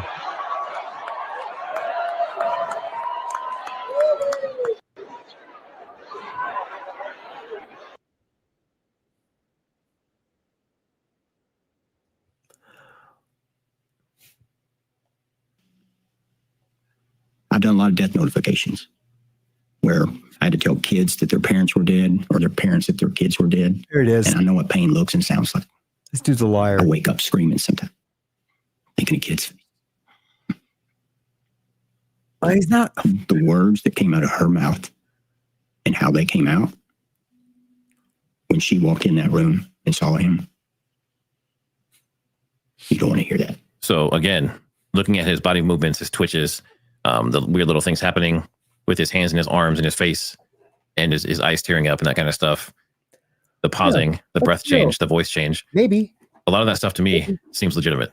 So he's recalling something. He was talking about the kids and stuff he's seen and other stuff. Maybe that's what was making him feel that way. But when he's talking about Erica's reaction to seeing Charlie dead in the room, he gets overwhelmed with emotion. So that tells me that he believes it because the way he's reacting seems legitimate. Yeah, but so one other quick thing I want to talk about is... and that's why I wanted to play that, because I had that set up. I had like a layout of a show to do today, but it got sidetracked with my love for you guys and the love I'm receiving. It's a kind of a cool show today. That's what I wanted to say. Like, just because he can feel sad for Charlie being unalived or even Erica, it doesn't mean they don't have anything to do with the whatever operation was agreed upon to take out Charlie. In my heart of hearts, I don't think she knew or had anything to do with it. But we're definitely going to find out if she did, because what if, because you guys all watched Candace, and this is what I was going to say like 45 minutes ago. He's back. Is that they've discovered these planes that are around. They thought at first it was Charlie, that everywhere he went, this plane from Egypt, which means, Philadelphia, that it was watching him, watching his movement and whatever. But now it turns out, with just a little more investigation by someone on Candace's team, it turns out that no. Yeah, it was with Charlie like 40 times, but it was with Erica like 100 times. It wasn't following Charlie. It just happened to, Erica just happened to be with Charlie when the Egypt plane was there and they thought it was for Charlie. It was for Erica. It was watching Erica. Was it watching Erica? Or was it meeting up with Erica? Ugh, feels ugly to even say it. Really feels ugly to even say it. Okay, I'm going to play a little bit of this and talk to my...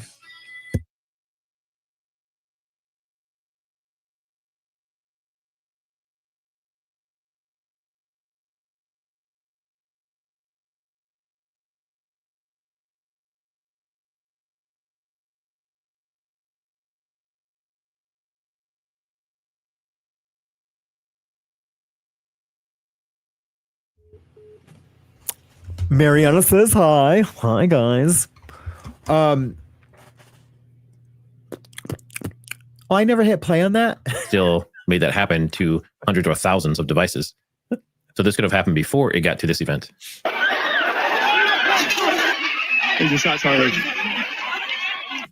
can tell you. He's Yeah, that was weird. Wait, people can't get to him that way. So what he's talking about there is the alley behind. So the spot that a lot of people are saying that there was a car trunk that opened and someone shot out of it and then it closed and all that stuff. That's all their vehicles. Those vehicles belong to the security, or that they're security. But he was saying that they were there still looking for victims, which is interesting because he says he knew it was a gunshot right away and there's only one shot. Now, when he's in the adrenaline and that kind of stuff and he's freaking out and he's trying to save Charlie, he might have just shut everything out around him. But there was one shot, Charlie got hit, and then they left. But the other security guards that were there would have still heard that there were no more shots. So there was one single shot and no other shots, at least that we've seen on video or anything. So why would his guys be looking for other victims if there's only one shot and Charlie got hit? Seems kind of strange to me, but that was his account. The OR doc released statements regarding, and there has been statements regarding the bullet and the travel. Oh, there should have been a blowout, and it's like there wasn't an exit wound. There wasn't one. I was checking for that in the ride, and so I know there was an autopsy done. One, because we requested it; they were there. And the second one was What's going on? the local SO, and I believe it was the state police.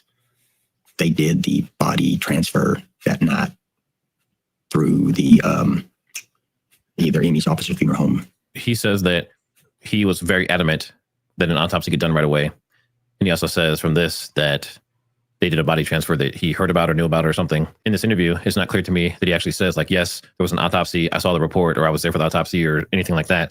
It was just like hearsay from the doctors, which is interesting. So one, there wasn't an exit wound because I remember rolling his head over and cleaning it so I could see if there was an exit.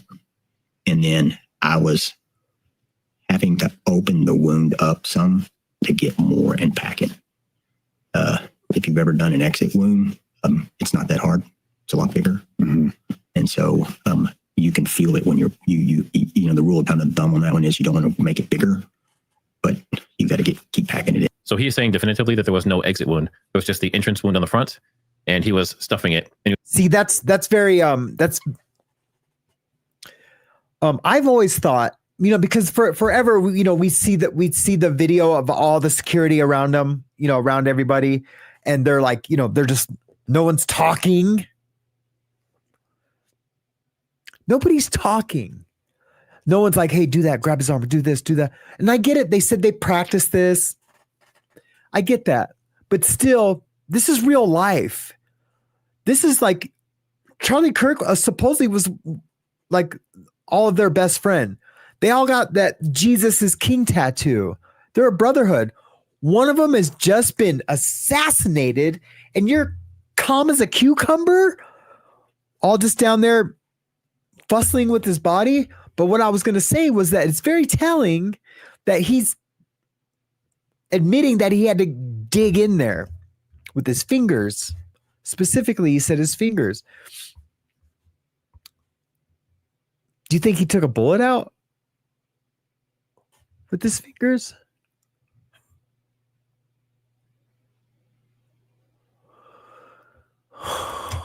I don't know.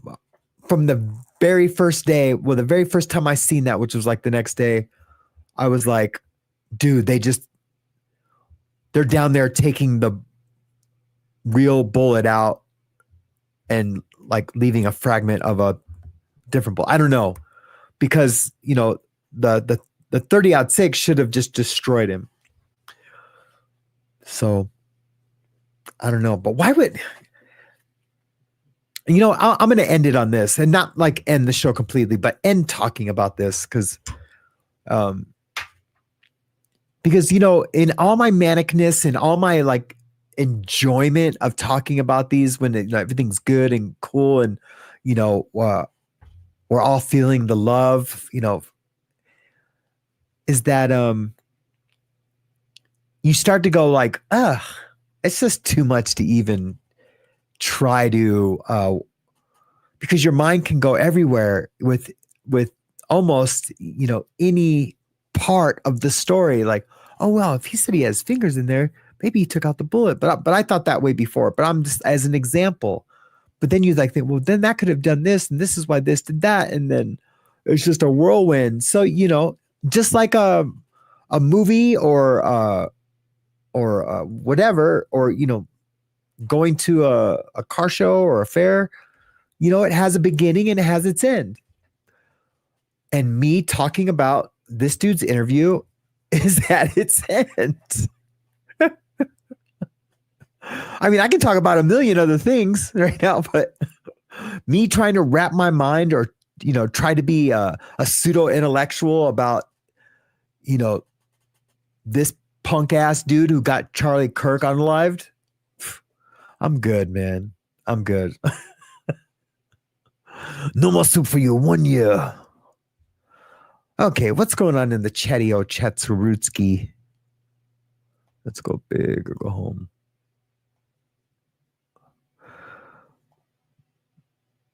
That's so cool. You can change the size of that now.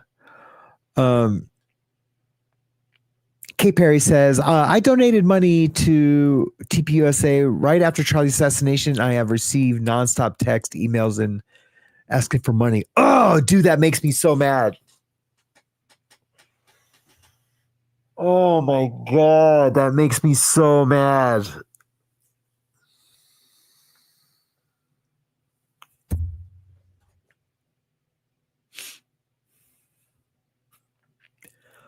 That really pisses me off, K. Perry. And I'm going to tell you why this effing pisses me off. Because, you know, I'm a bully's bully. I'm a bully's bully. I'm not the toughest guy in the world, but I'm a bully's bully. And what that means too is that, like, they're bullying you for more money right now. And you know what? And that's fine because, you know, it's marketing and it's not that. Well, it is that, but it's also this, is that they just did, what show was that? This accountant guy, and you guys have probably all seen it or clips from it, just did an audit, and there's a lot of shady stuff that specifically deals with donations coming in. So, you know, you send them $100. Let's say, I don't know how much you sent, but as an example, you send them $100. You know, they say, you know, hey, sign up for newsletter. It's kind of shady because it's kind of just like, you know, hey, accept this, you know, donation, and also welcome to our newsletter, you know, subscription. You know, they sometimes will get you in a double whammy. And as soon as you get that, bam, you're hit. And almost always you have to give them a phone number. So you know, so they can prove you're a real person. I mean, I get it. There's opt-ins and opt-outs and all those things, but you didn't opt in for constant emails and texts. Be honest. Be honest. Like, hey, thank you so much for your $100. We would like to remind you 40 times a day with text messages. Is that cool? Is that cool? No? Okay. Then we won't do that. But they're not honest with what they're going to do. They're not honest about it. And it just pisses me off. It really does. Because now I don't, oh my God, man. The way I felt about TPUSA the day of Charlie's assassination, do you guys remember? I made a song, a video. We are Charlie and after the bars. I mean, that's not how it went, but it was something like that. And no way. I despise everyone who sits at that podcast table. There's got to be a professional name for that podcast table. That's not podcast table. They've all lied. They've all lied about something. Everyone that sits at that, Blake Neff, and I always forget the other dude's name. And the other dude's in charge, and then Mikey, of course, the amazing, wonderful, heroic Mikey. Hello, guys. I'm Mikey.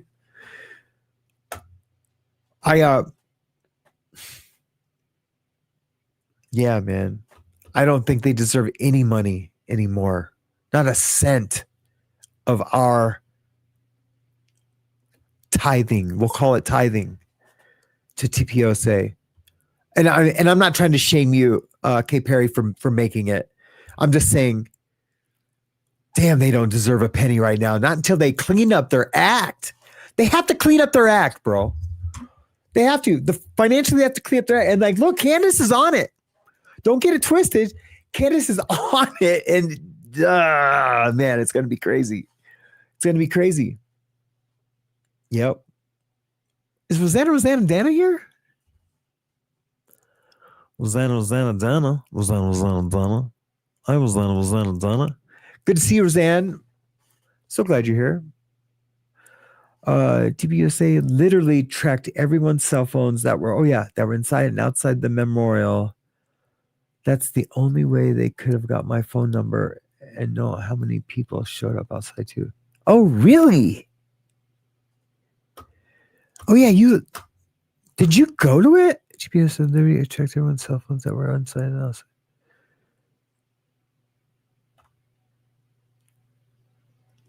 Damn, that might be a story right there, or new information. Hold on, guys. I have to grab a water really quick. I'll be right back. Don't leave. But if you do, hit the like button on the way out. I'll be right back.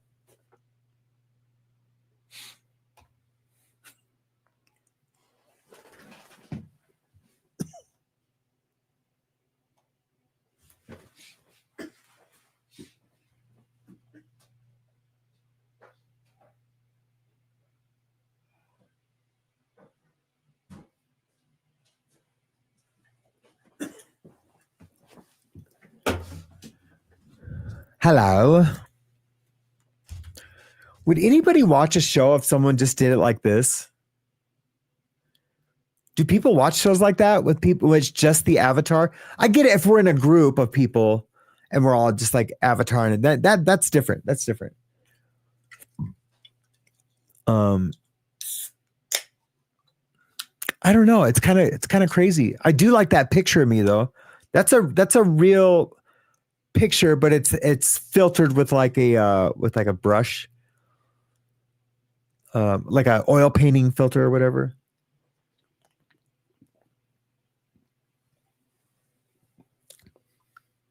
Wait, I can't keep you guys out of the picture. Have you guys had one of these yet? Do you see what it says? I'm on the good ship, lollipop. It's Shirley Temple 7-Up. How crazy is that? Don't say that. Cool, the T word. All over the news about them tracking people. Oh, okay. Did I say the T word?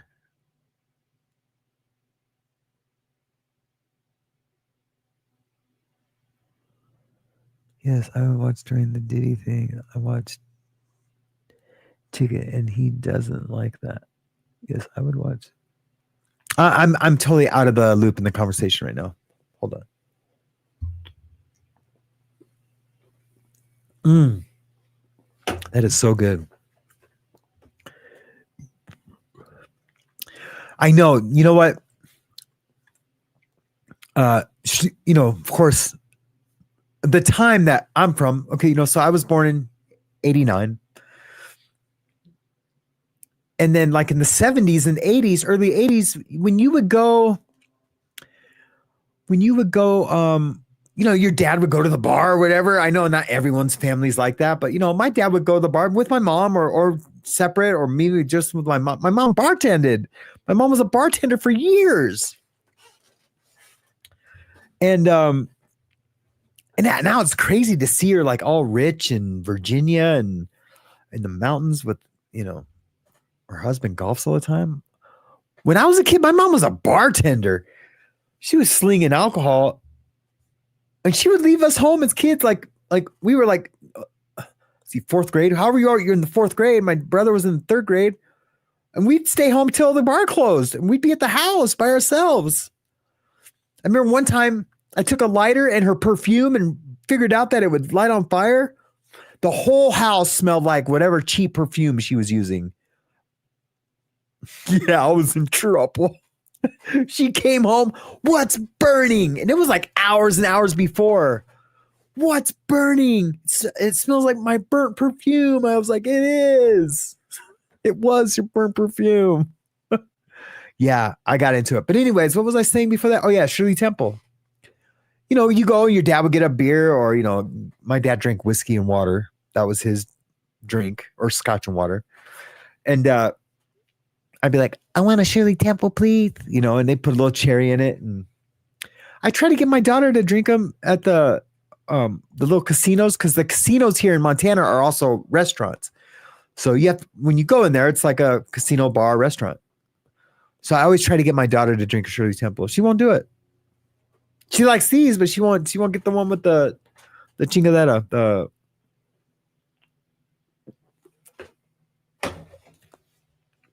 cherry. I think my thing is stalled. Did I stall something?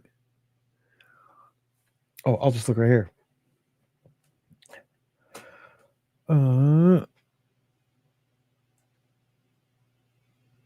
Yeah, why is my chat here not moving, but the one on my iPad is?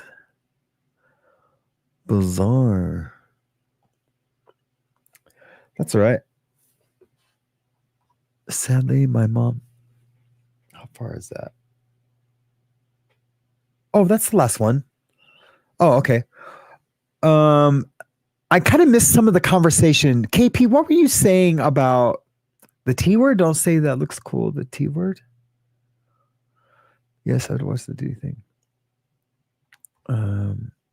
Really, Rosanna talk about. Rosanna. Bring back Night Yard. Oh, that's funny. I was talking about that. Kay Perry said, Sam just talked about it. Hey, I did. Here's the deal with Night Yard. I love Night Yard. Or we're calling it Yard Time. I want to call it Night Yard again. I don't like Yard Time for some reason. But that's not why we're not doing it.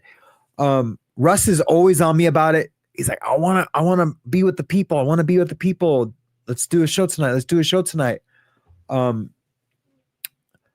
Aside from me being a wreck, the past whatever, aside from that, not a wreck, but just, trying to, get things in order so I have something to start building on again. I'm talking about spiritually, emotionally.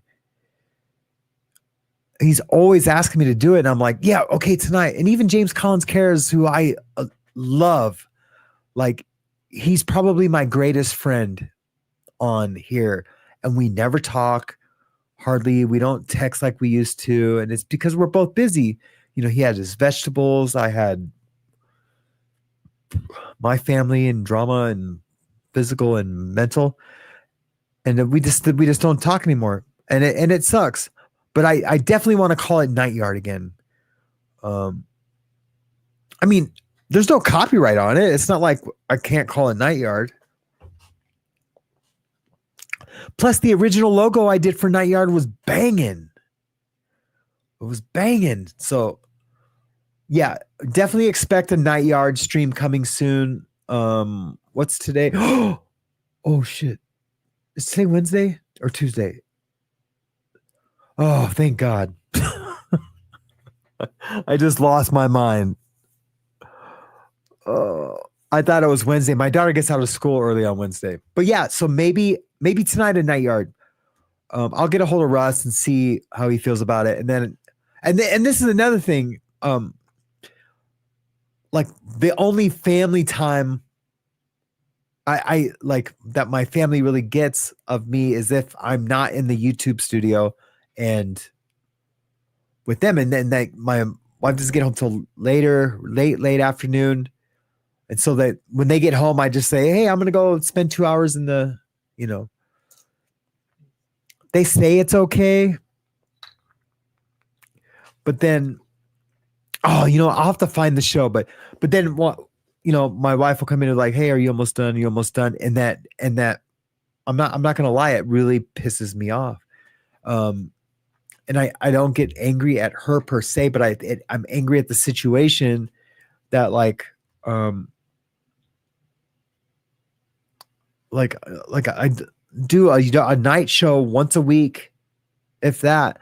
And we've talked about it. Like everything was okay in the beginning, but then, if Hazley starts being fussy, which she's getting older now, but before she'd be a little like fussy and angry and like, that's when she'd come in like, are you almost done?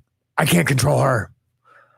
So I don't know. It's hard to do, but you know what? You have my word that we are going to try to do a show tonight and that we're going to make it something consistent because I love Night Yard too. I love Night Yard. It's the only time I can really talk a little bit about war stories, and it's kind of okay. We're not glorifying it. It's strictly to laugh and, or to be like, what? Yeah. Boy, that was a lot about Night Yard. It was a lot about Night Yard. Bring back Night Yard. Bring back Night Yard. Bring back Night Yard. Well, guys, I think God, I don't want to. I feel like there's something we need to watch or talk about. Oh yeah, I already talked about Baron Coleman.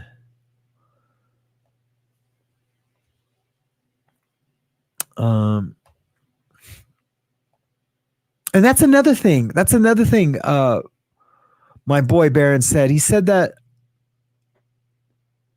You know what? I'm not gonna say. I love Baron. I trust Baron, and if he wants to punch down and like give me like the story of what happened in that affidavit and what did they decide if he was a CIA or not, you know what? That's his business for real. I'm just a curious cat. I've been in federal prison with so many dudes. And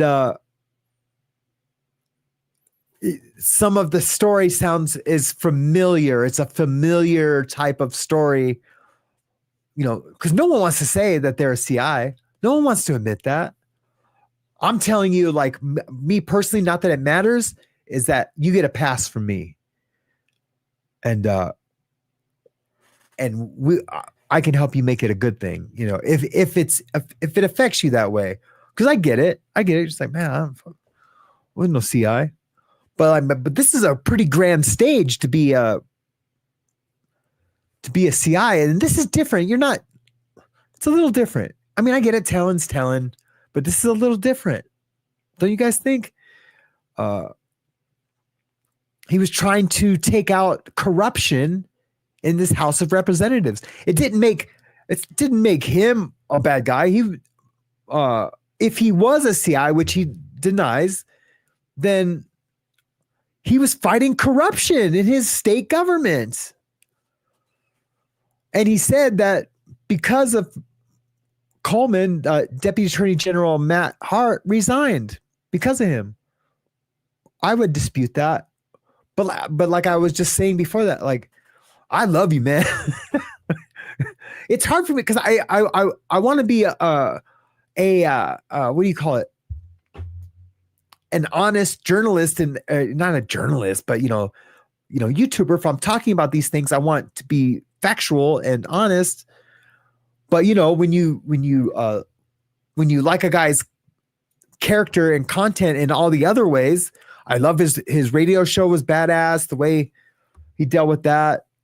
And there's a couple funny stories from his old radio show days that are pretty cool that, maybe I'll talk about. But, I don't do content on creators like this, normally. I know the Reese stuff back in the day, but, earlier this year. But you know what I'm saying? So it's kind of hard. Where's my fucking chat? Yeah, that would be neat, man. That would be really cool. Maybe we can do like an op and just like start.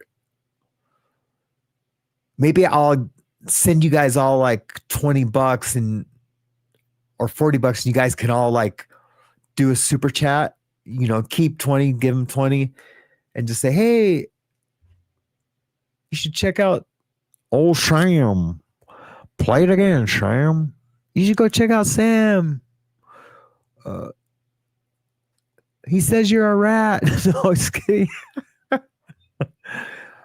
A filthy rat and a guy fighting corruption in the state government are two different things. Absolutely. And he was definitely not a rat. But he did flip-flop. I don't know. Well, you guys seen the video, maybe.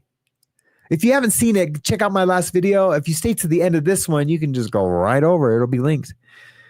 Yeah, I don't want to go either. Cheryl Barbero, Banana Fanta for Pharaoh.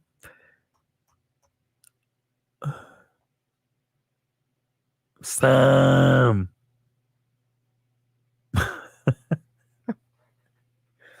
Where's Michelle Temple?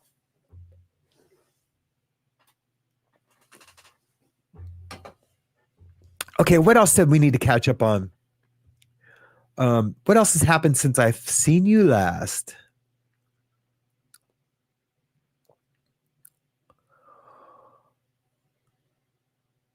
What have you guys been up to? Anybody up to no good?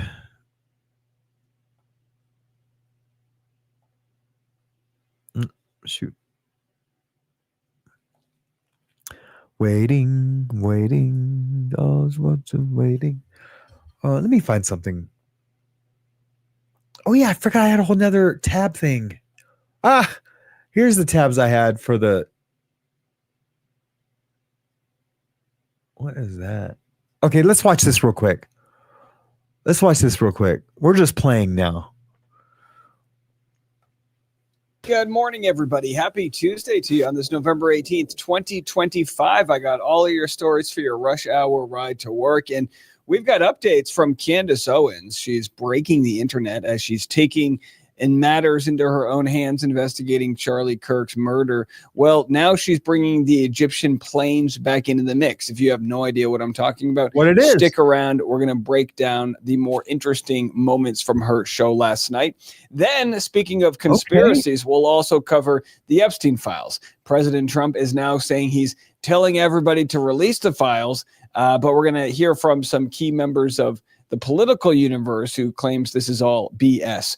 They are set to vote on the release of these files. Will there be any shenanigans played before that happens? Yet to be seen. So let's dive right into Candace. Say what you want about her, but she, again, is not waiting for the government to conduct their investigation. Calls it Operation Mocking Plane. And she's going to discuss the new information that a mommy sleuth has found, which is tying Egyptian military aircraft to not just Charlie Kirk. Listen. Was he just talking shit about mommy sleuths? I know he wasn't talking shit about mommy sleuths. Because mommy sleuths have solved some pretty amazing crimes. You know what? I'm going to do a whole video on that.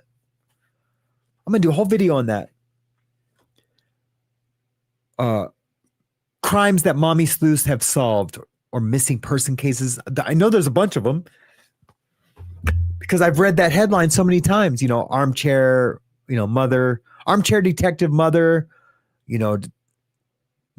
solves murder case, whatever. Those are cool. So don't talk shit about mommy sleuths. But more so his wife, Erica Kirk. What's this all about? We don't have the answers, but I have to say it's quite interesting to say the least. Usually when Candace comes out with some bold theory, a million people online will break it down. And if there's anything that refutes this theory, she gets the time codes wrong or the date, people will let us know. So just for my own sake, reminding you guys, this isn't information that's been vetted. This is presented by Candace. This idea that on the day that Charlie Kirk was murdered, there was a military aircraft at one of the local airports. But not only that, this aircraft was actually known by Turning Point USA, Charlie Kirk's company. So Candace is making pretty bold claims that they are lying by omission for not letting her and the public know that they were aware these planes were following. Dude, do you really think Candace would put that out there if she didn't verify every single thing? There's like 3 things she says, like, no, I don't want to, I haven't verified this. It's almost there. She waits, and then she plants seeds, and she sees who waters those seeds of suspicion and doubt. And she plants all those seeds, and she waits to see who will come nurture them with their little lies and the little tidbits and their little sneaky deaky little freaky things. You know what I mean? So I don't like this guy. The Kirks. Have a listen. Then, of course, that made me only look further into the Egyptian planes, and I discovered that the planes had been tracking Charlie. We showed you guys this, right? We created this document and we organized it SUBND being the blue plane, and then tail number SUBTT being the yellow plane. TT. That seems to have struck even more fear into the nest of mockingbirds. In fact, they sent Mother Mockingbird out, Ben Shapiro, to make the exact same wild allegation out of thin air that I said something specifically about Erica when I had not. Again, I'll ask the question. So Candace has basically said that those around Charlie have either turned on him or they let him down in one way or another. She's making the claim that they either knew about this murder for hire that was going to take place, or they were somehow involved in that, which is a heavy claim to make. But at the same time, the story given out by the government that there was this crazy lone gunman who was this far left lunatic, that story hasn't lived up as far as the lies uncovered due to the type of bullet they claimed was used, which would have, absolutely decimated any human being, shot from that range. So I'm at the place now, because people might say, Dave, why are you covering this? Blah, blah, blah. Well, I'm at the place now where this is the biggest conspiracy of our time. This and the Epstein files, which we'll also cover. But this is wildly interesting. And to live in a time where someone like Candace Owens, who was not only close friends with Charlie, at least at a time, it's debated how close they were at the time of his death, but to think that she's taking matters into her own hands. Trust me when I say the comment section on Candace Owens' social media is obliterating her. People saying, you've covered this for 30 episodes. You've proven nothing. You hated Charlie. Charlie knew that you were going to be haunting him. One thing after another. And again, are these real people? Are they jealous? Do they believe that Candace is exploiting the death? Maybe.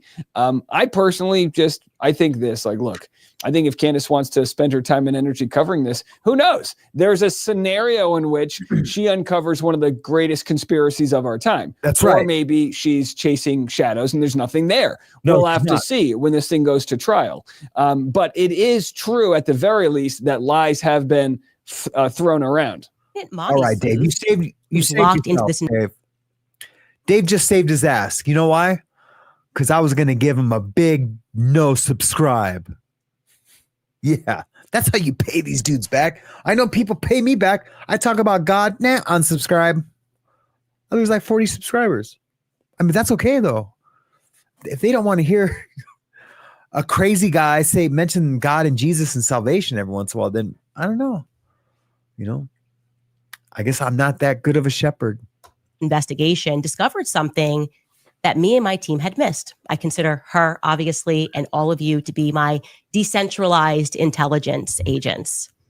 Anyway, she sent me a rather urgent email, and I'm obviously protecting her identity for reasons that are clear. But I want you to know that this discovery is due entirely to her. She is the person that in this regard went max for Charlie when I missed something. Her email stated in effect that I was only partially right about the plane tracking Charlie, that she had done an additional 15 hours of research and was able to discern that the person the planes were actually tracking for years was Erica. Now, I have so many questions that I know we're not going to get the answers to this on. We have no idea why this Egyptian military plane was in Utah. People have said, well, it could have just been there for some sort of training program or actually get the plane fixed, maintenance issues. That could absolutely be the case. But if it's true, what she's alleging, that they've been able to pinpoint this plane to the same locations as Erica Kirk, then it's extremely fascinating. Again, I don't have any of this vetted, but I bet you by the afternoon episode today, we're going to get more information either from Turning Point USA or otherwise. Could it be easily debunked? The more you listen to, the harder it is to debunk. But again, we're just going to have to give this time. But isn't that crazy? I don't know about you guys, but if anyone's following Candace, and this story, which I am, I don't always get to see it live, but I catch the replay every day. When you say you start your day and, you have breakfast or whatever, you get your day going. And then somewhere around 1 o'clock, 2 o'clock, you'd be like, oh shoot, Candace is going to be on tonight. And she left us with a cliffhanger, it's a trip. It's something to look forward to. I don't know what I'm saying. I'm not funny. You're funny. I know. I was trying to, if you guys seen me smiling a minute ago, I was doing screenshots for future thumbnails of pictures of me because I don't have any good pictures of me. Yeah, I know. I'm crazy. My youngest 10-year-old should have seen him helping me move, making my bed. Was his top priority. He said it was his hobby. Aw. His hobby. That's funny. Yeah, I have 4 daughters and I have 4 grandkids. Well, one of the grandkids is a step grandkid, but he doesn't have another grandpa, so I'm his grandpa. He calls me cool grandpa because his other grandpa, who's a little bit younger than me, it's just an old man. He's just some grumpy old man. I'm like, really? 55? How are you a grumpy old man at 55? But I'm the cool grandpa. I'm the cool grandpa. And yeah. Anyways, yeah, when they tell their friends this is my grandpa, they're like, what the hell? That's not what a grandpa looks like. Anyways, what was I saying?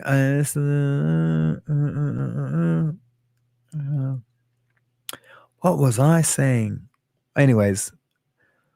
Oh yeah. So I have grandkids also, and they're all girls. Except for the step one. All girls in my family. And check this out, my cousin, he has 12 girls. 12. 10 with the same woman. And that all comes from it's my mother's brother's kid. So from the Romero, I probably shouldn't say my mom's maiden name on live, but from her, that name of the family is almost all girls from that point on. It's almost like they're, I don't know. It's a trip. It's a trip. It is completely trippy. Yeah. But I have friends who have little boys and, I get to get my little uncle groove on, so that's pretty cool.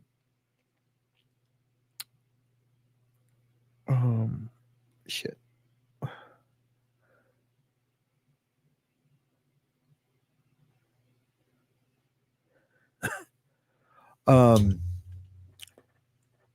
Yeah.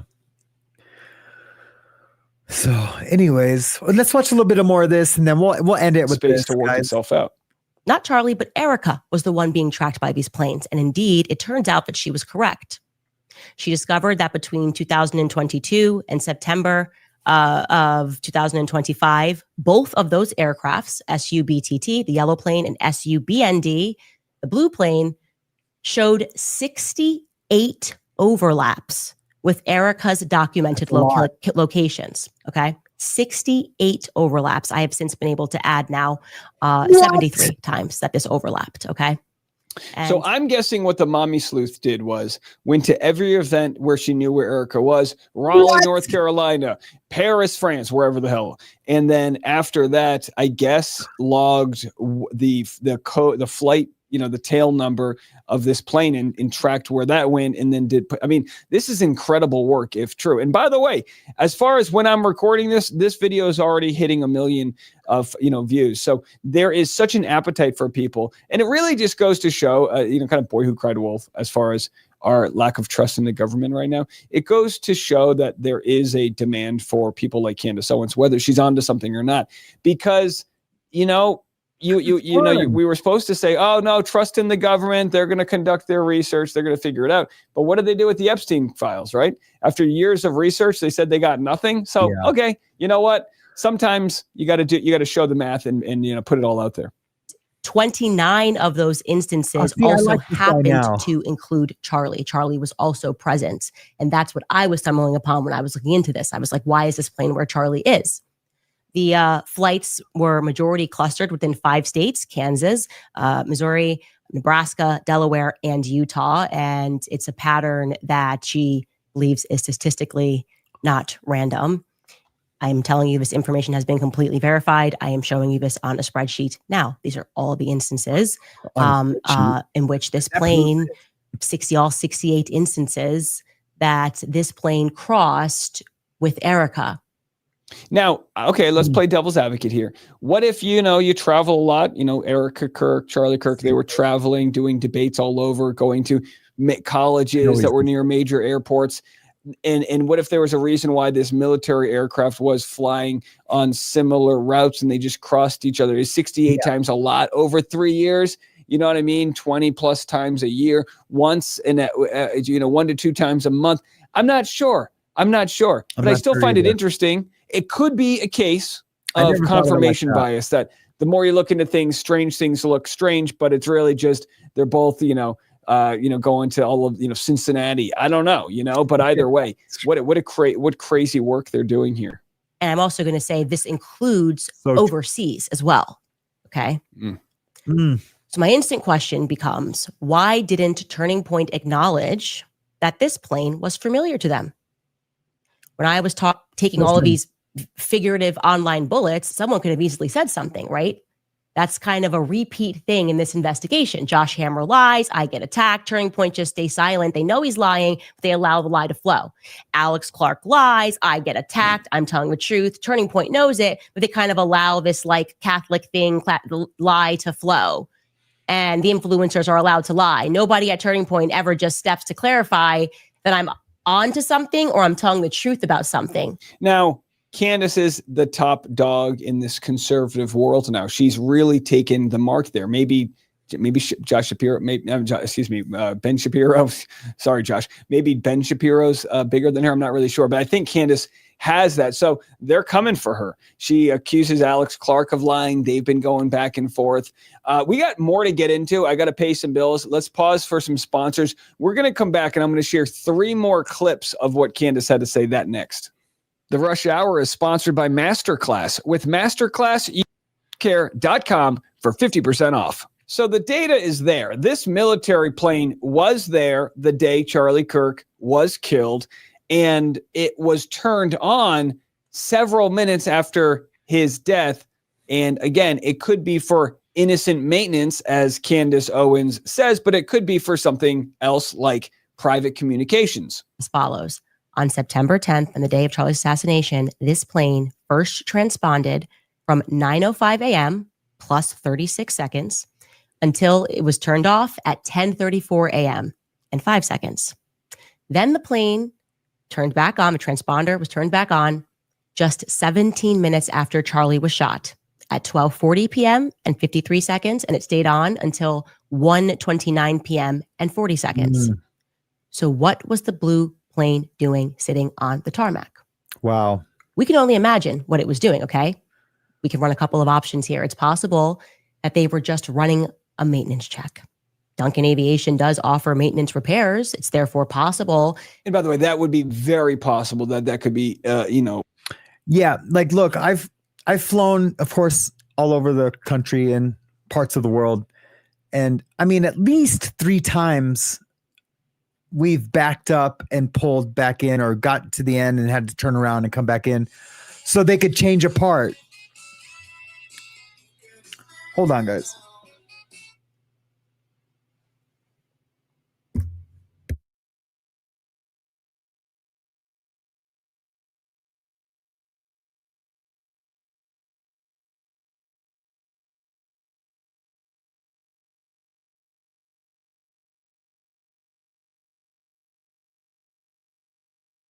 what was going on, and this is a whole nothing burger. And it just chose to run some maintenance checks at an unfortunate time.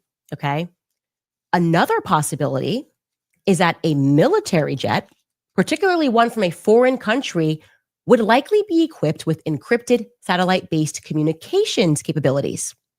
If you wanted to make an untraceable phone call, as an example, that would be a good place to do so because only the NSA would be able to intercept that call. And it's pretty obvious that the deep state doesn't seem particularly interested in the assassination of Charlie Kirk. So that'd be a safe place to communicate on that plane. Like I said, these are our options. What we can. Super interesting. Sorry about the interruption. My wife is getting a colonoscopy tomorrow. She probably doesn't want me to tell everyone that, but I just did. And so we have to get Miralax and some other things. So she's all tripping out on it.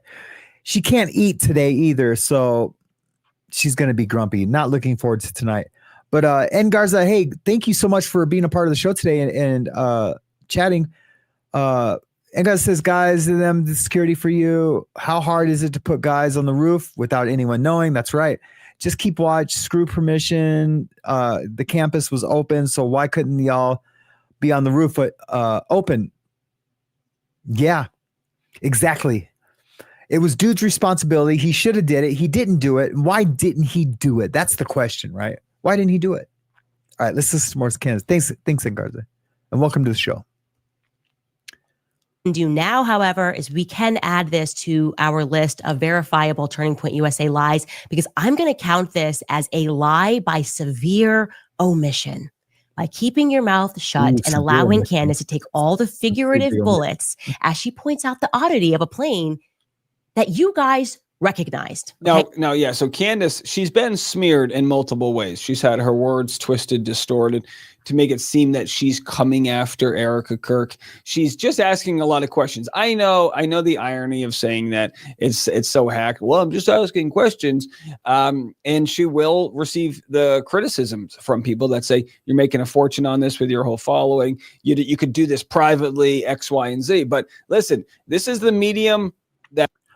Sorry, real quick. And Garza, I think I have it set to subscribers only. Hold on. You don't have to oh wait, no, you're already commenting. I don't know why it says that, brother. Crazy. I'm showing my age too. At Candace Owens is on. This is where she thrives. She's sharing the math with her audience as she continues to get peppered with accusations online. I gotta give it to her. You know, it takes a hell of a lot of thick skin to deal with that. She also makes claims that someone at Turning Point USA told her on the tarmac. A lot going on the tarmac here. She makes claims that they told her that her life was at risk, and so was Tucker Carlson's, but they didn't say by whom.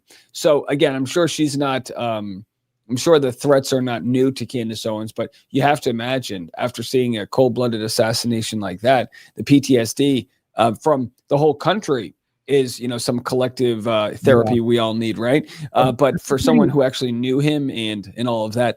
That's an astute observation. It's not just her. It's really the whole country. I mean, look, it's me, it's you guys. It's, it's an enigma that can't be put together and solved yet. But she is truly the only one working towards it, in my eyes, in my opinion. and it does something very similar like Candace does, can only imagine. I got a lot of grace for her as she goes through this, and we'll continue to cover it as long as it seems like she's on some sort of path. Later on this afternoon, we'll come back on the podcast and we'll go over what the internet's saying. Generally, how it works is she releases a show, and then if there's any good theories or debunking or things like that, all of that bandwidth has a way of rising to the top. So wild stuff indeed. Now, another conspiracy, equally as important, but maybe for different reasons, is the Epstein files, right? For several. Okay, we're not going to get into the Epstein files today. That's too big of a topic. It's huge. Well, guys, it's been so much fun today. I'm so glad everyone came out. It was generally only 10 of you, 13 of you. But thank you for everyone who participated in the chat today. You guys are helping me get my sea legs back to do the show. And I feel confident now. I feel confidence again to get the show back and up and running. I mean, look, we just went two and a half hours pretty easily. I remember I used to do 2 hours every single morning, and towards the end, it got a little to be a little much. It did for me. I was trying to be clever and have clever conversation and all the things, to be as entertaining as possible for you guys. And it was rough, but I think we got a good little kickstart back to the show, and hopefully it continues.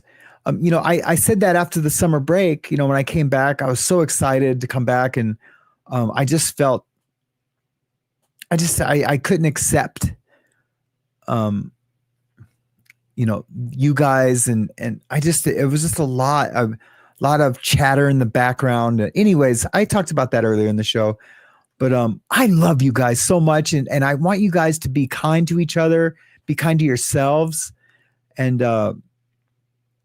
just try to have an amazing, amazing day. It was a fun show. Thank you, Sheldub. Dubs in the house. And I hope to see you guys all back tomorrow. I am Sam. This is After the Bars. It's not the Mayhem show, but it was kind of mayhemish. That sounds very Philadelphian. I don't know. Okay. Mahalo. Stay loud. Don't be woke. Stay wild. Stay